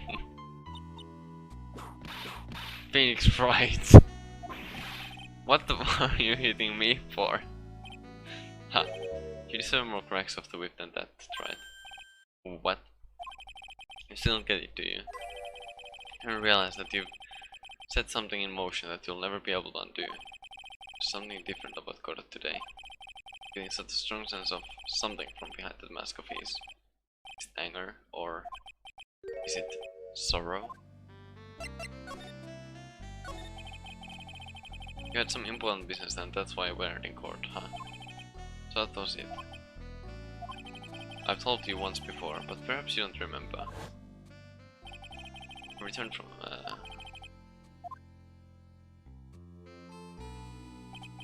You see, Wright. I've experienced something most have not. Death. You died? Of course, being extradited from hell is a tedious affair. This meticulous retention and assessment of all your internal organs is... Well, let's just say modern medicine allows us to outlive the ripe old age. Even someone like me. So you mean that mask you wear is a device? I promise it's not a fashion statement, my unenlightened friend. Without this I can't see your frequently dumbfounded face. I didn't know.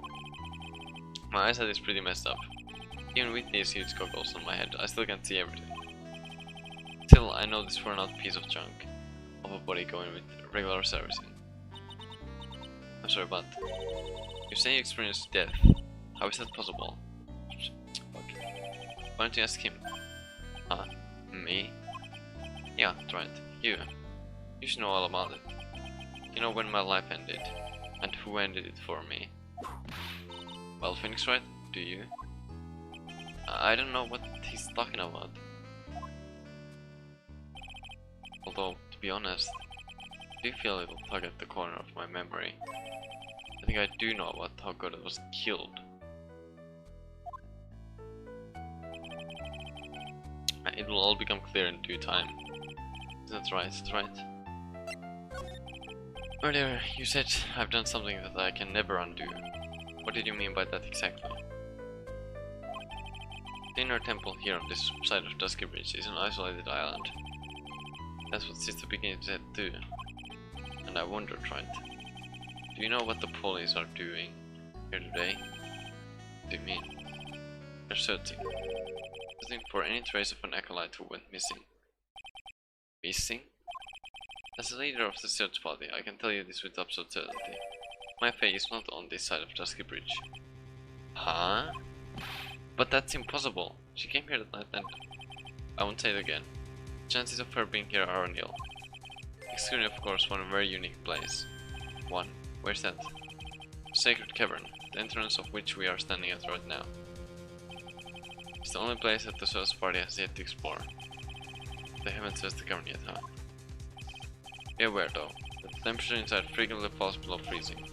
Even if she weren't there, the chances of her being found alive are slim at best. No! Which means, right, that you sent Maya Faye to her death. You fool! In that situation, why aren't you in there with her search party right now? You must have blinders on, my equestrian angel. Don't you see the lock and chains? It's a trick lock. I'm making preparations to open it as we speak. Well tried. Once again, a woman dies because of you. Once again? What are you talking about? He's talking about Mia Faye, right? Mr. Mark. Don't tell me you forgot then. It's only 2 years ago after all. When the last unfortunate woman died because of you. Because of me. And do you know who that was? It was Mia Faye's sister. That's right, Mia Faye. Mia? You killed her. No, that's not how it was. Just 2 years ago. Mia Faye was pursuing someone, a man. But she bit off more than she could chew. She made a very dangerous enemy. Yeah, that's one case I'll never forget. But I got that guy, personally. Sure, Miss Faye's murderer was caught. but that won't bring her back. Well, no, but you were with her at the time. You and no one else. It's your responsibility. You should have protected her. You say Mia Fey was your teacher. Well then, I'd say you've learned nothing, right? You robbed her of her life, and now you've let her sister suffer the same fate. I haven't sentenced my to death. No! What's this peculiar looking block? Why don't we just break it open? It would be a simple matter of... I'm afraid we can't do that. This area has always been prone to earthquakes. The repeated tremors have weakened the foundations of the training hall. Any excessive force used to break the lock open would... Well, let's say the inner temple and the sacred cavern would be a thing of the past. Very well, then there are such an obvious solution of opening with a key. Ha. Sure. Just show me where the keyhole is on this trick lock. There's no keyhole. I bet it opens with the Magatama. I bet we can open it with the Magatama. That's right. An interesting puzzle, huh? The person who set this lock is the only one who can open it. Then who was it? Simple. The accused. What? Iris? Vernacular undergoes training inside the sacred cavern. The attending sister is responsible for locking the entrance. Obviously, the night of the murder was no exception. Maya Fey was the trained there. Beginning did mention it a number of times, now that I think about it. It said that Iris was left in charge of supervising the earth stages of the training. So Iris, the accused, is the only one who can open this lock. I've arranged for her to be brought here now. Iris is the only person who can open this lock. Hope she gets here soon. Hang on in there, Maya. We'll get you out. So, I should be getting back to work. Wait, Godot. How sure about Maya are you? There's no doubt in my mind. She's in the sacred cavern somewhere. It's the only place she could be. You'd better start praying. You'd better pray that a friend of yours brings the accused back here soon. It's worth. Listen up, right. There's only one thing I want to say to you before I go. I'll never accept you. Never. Oh boy. You should choose your friends more carefully, Phoenix, right? That's what everyone says. It looks like I don't have much of a choice. Guess I'll just have to do what I can for now.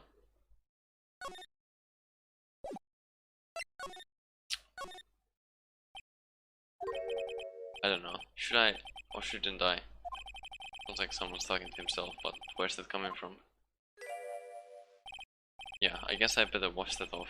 That's what I'll do. No, but I can't do that. I'm a detective. Ah, my brain. It's driving me nuts. Is something troubling you, Scruffy?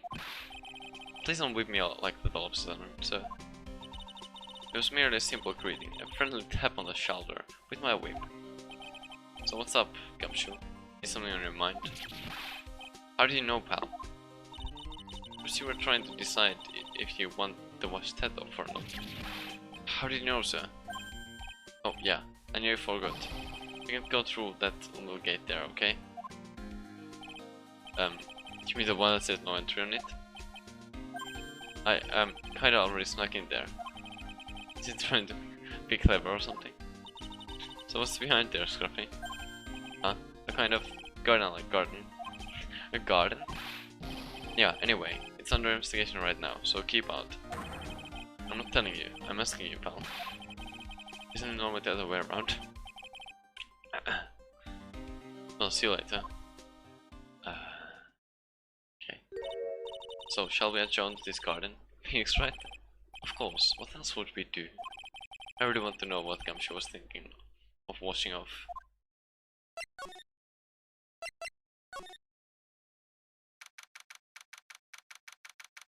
Oh, what? This is Maya in blood.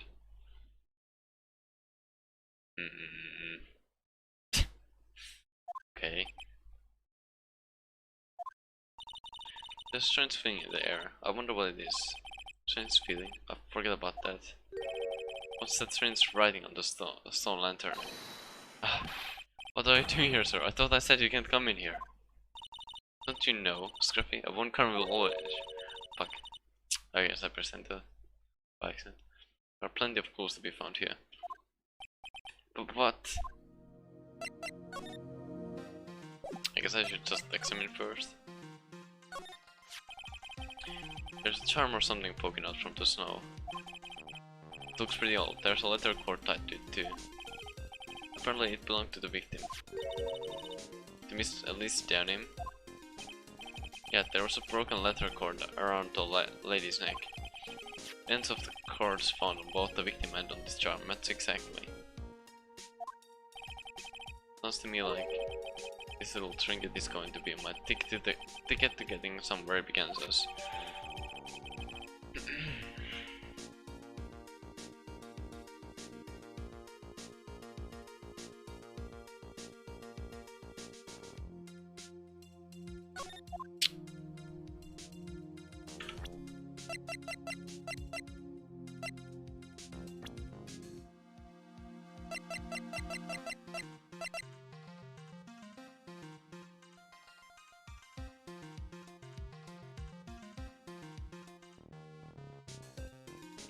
Mr. Faye.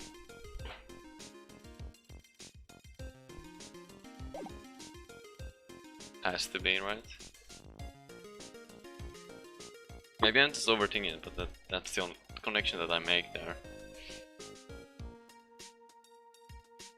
Elias of Elise Downing carrying this, which has this,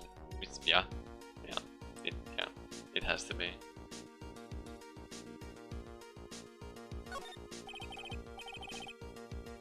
A lantern, a little statue. Suddenly a quaint little garden. Oh. What's this huge bowl here for? I know this one. It's a water bowl, isn't it? Everything else is completely frozen over. But the ice in this bowl has been broken. That's true. I wonder if this has any impact on the case. Well, I doused my face earlier with the water in this. I was getting kinda sleepy. Gah! Next time you were sleepy, you need to only come to me, got it? Wow. There are a couple of torches here. I guess you need all the light you can get up here in the mountains. Yeah, looking at those things. I was looking at those things, pal. It looks like they've been lit pretty recently. Recently? How recent are we talking about? As recent as the night of the murder.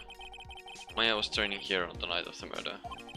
It's not unreasonable to think these things were lit up at the time, I guess.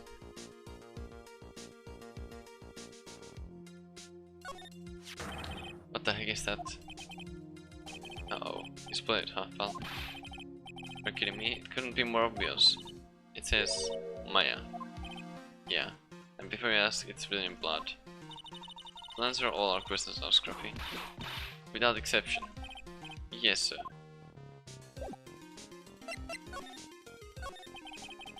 So how's the Inner Temple investigation going? We had the best forensic team in the world working the place. Forensic team? And what was the outcome of this scientific study?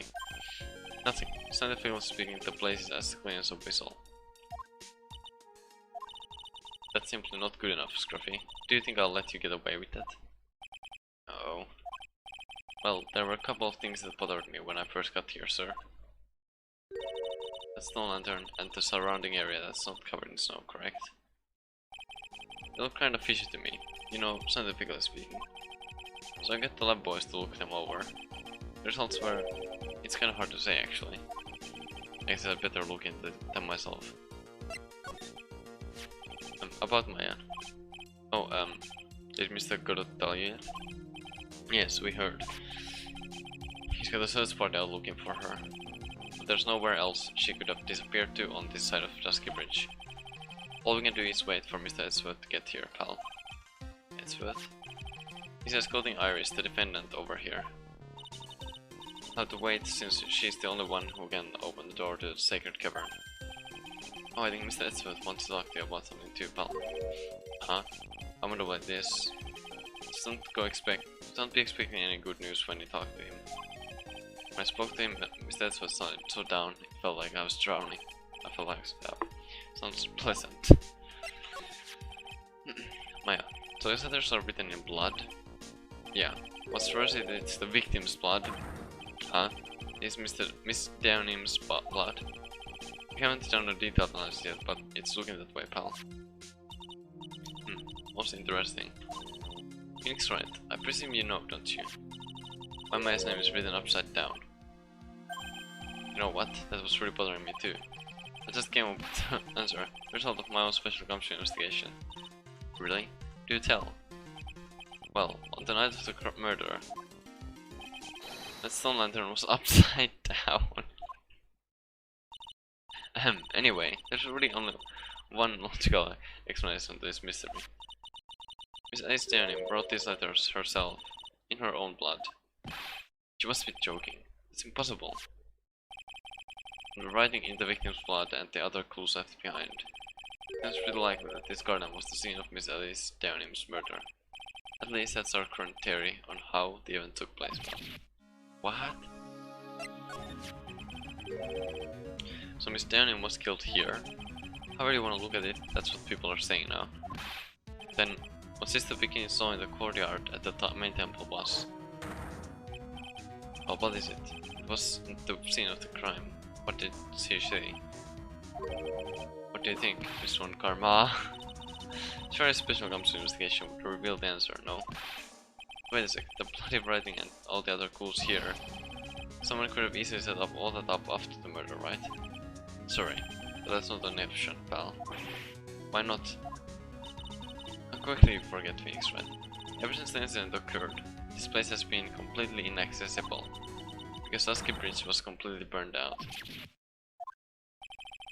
I was overseeing repairs to the bridge the whole time. No one came over here before me and my men. Which means no one could have planted all this stuff here, pal. I can't think of a counter-argument to that. I knew it. I should have washed the blood off the lantern as soon as I got here. This really was the scene of the crime. And I need to figure out exactly what it was that Bikini actually saw.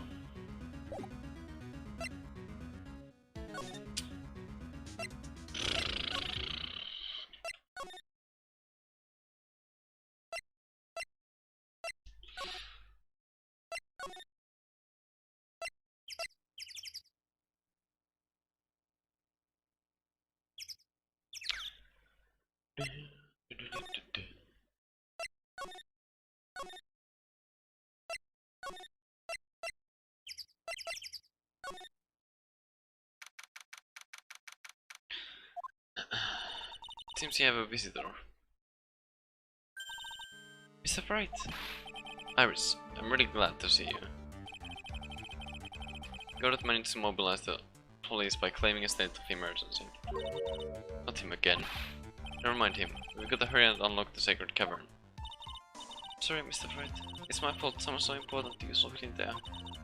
Besides that, can we finish our conversation later? Alright. Let's hurry to the inner temple then. I'll see you later, right? Wait, Edward, I'm coming with you guys. Sorry, right. I can't allow you to come with us. What? I hate to be the one to break it to you, but my fate is in a rather delicate position. Do you mean by a delicate position? This isn't simply a rescue operation, right? It's also an investigation.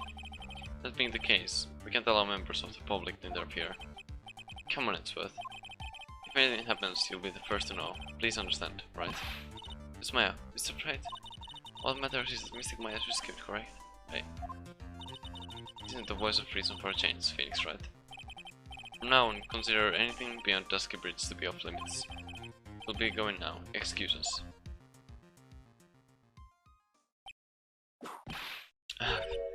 It's no time to be standing around, Phoenix, right? There are other things that demand your attention. He's right. Thanks for reminding me.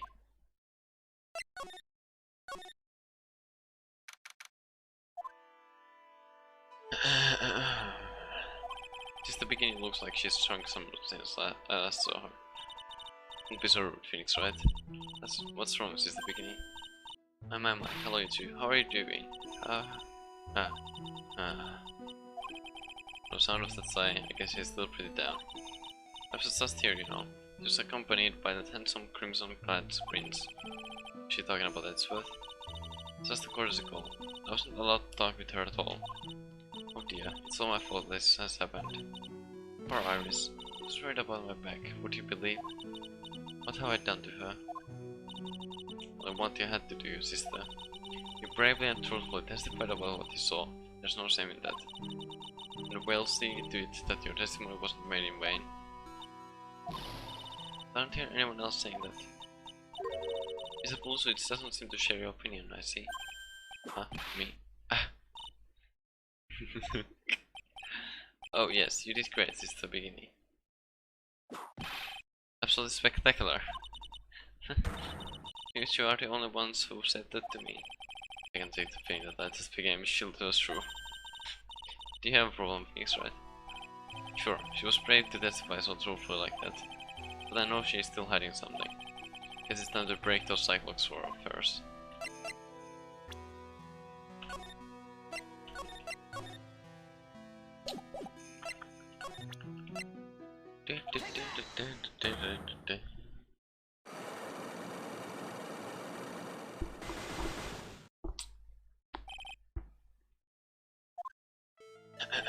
Sister Bikini, the truth is becoming increasingly clear to me.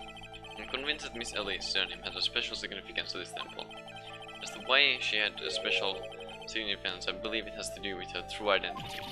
What on earth are you talking about? She was... Mystic Elise was an author, just an author of picture books. To be honest, I had my suspicions almost immediately after I met her. Suspicions? Yes, but I didn't have any evidence to support my theory though. But now I do. This piece of evidence proves Miss Downing's true identity.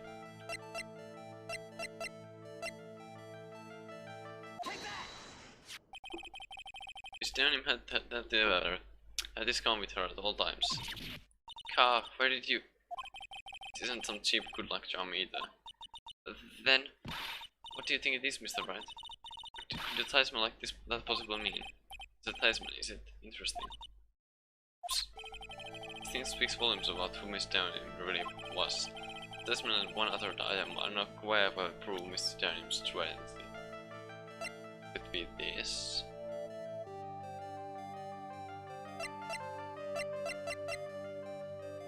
Or it could be this. Okay. Meaning is also still obscured by this grave stain at the moment. But this scroll shows the master of the Grand Channel technique.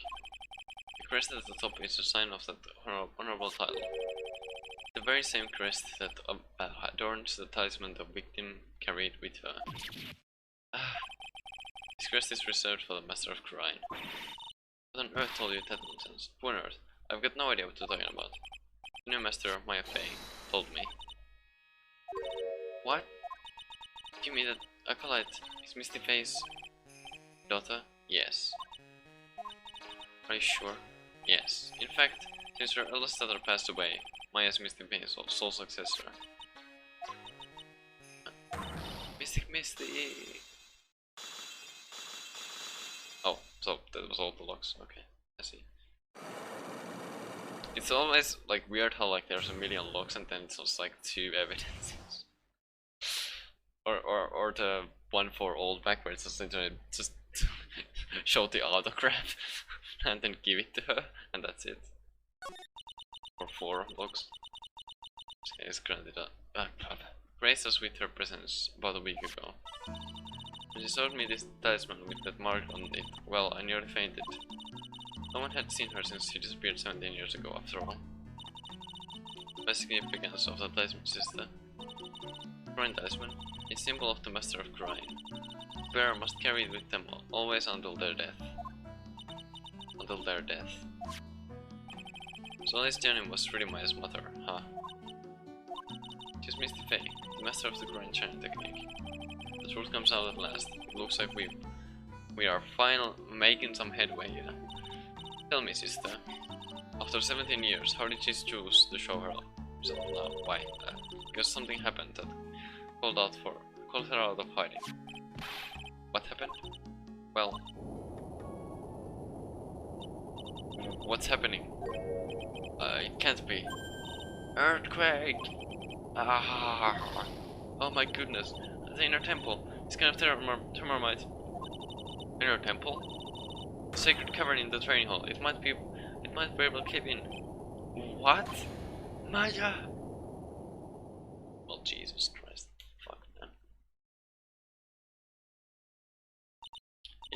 It seems to have passed. Well, we can't just stand here and do nothing. Let's go. What? Where? The inner temple, of course. Well, else? It's the beginning. We'll finish this item, alright? Of course. You're not alone now. People may have been hurt. I must get some fire safety ready. Come on then, Phoenix, right? They won't bar you from entering as long as I'm with you. Thank you. Right at that moment, I had the worst feeling in my gut. We just had an earthquake. I wonder if he's alright. Oh man. You look worried. Are you thinking about Mousehead's first? Come now, come on, let's go.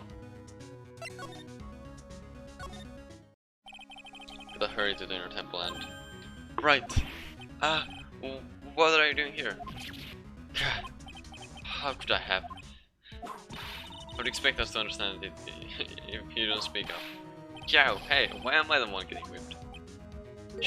She's gone. No! Defendant, Iris, she's gone. Gone where? She fled. She escaped.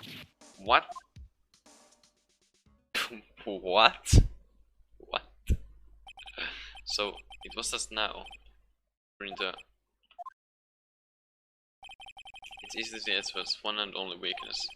Fear of earthquakes. I should have known better than to escort the defendant alone. As soon as the ground started shaking, everything went dark before my eyes and I stupidly passed out. That incident haunts you to this day, doesn't it? That's no excuse for letting the suspect get away. I can't believe I let it happen. Right, the inner temple area is a dead end, so she could have only escaped this side. I haven't seen her. Then we need to get a manhunt underway now and search Eagle Mountain from top to bottom. Wait, that's what. Have you thoroughly checked the inner temple? Don't be ridiculous. Why would I? The inner temple is like an island. There's no way to escape but the curse. No, that's not it. Iris isn't the type of person to run away, so what? What are you talking about? The beginning mentioned something when we were with her. She said that the sacred cavern might have caved in because of the quake. Do you think Iris might have gone to the inner temple to check on the situation? Isn't it what? I'm sure she's at the inner temple. The manhunt is not necessary. Right. Let's not waste any more time. We need to get to the training hall sacred cavern. Sacred cavern now. Alright, let's go.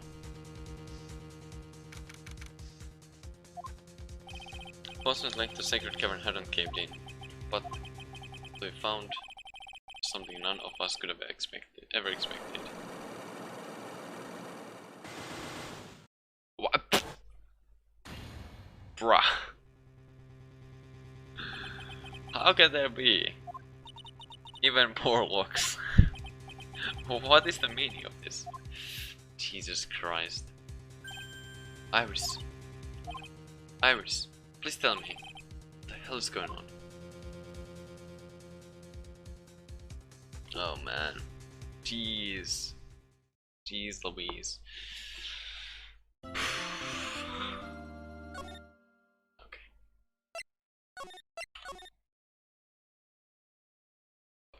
I think I'm gonna call it here though. Just get to the first save point. What the fuck, dude? I didn't want to do that. Accidentally started up Google Assistant on my phone, I guess. Okay. That's what God was talking about. Okay.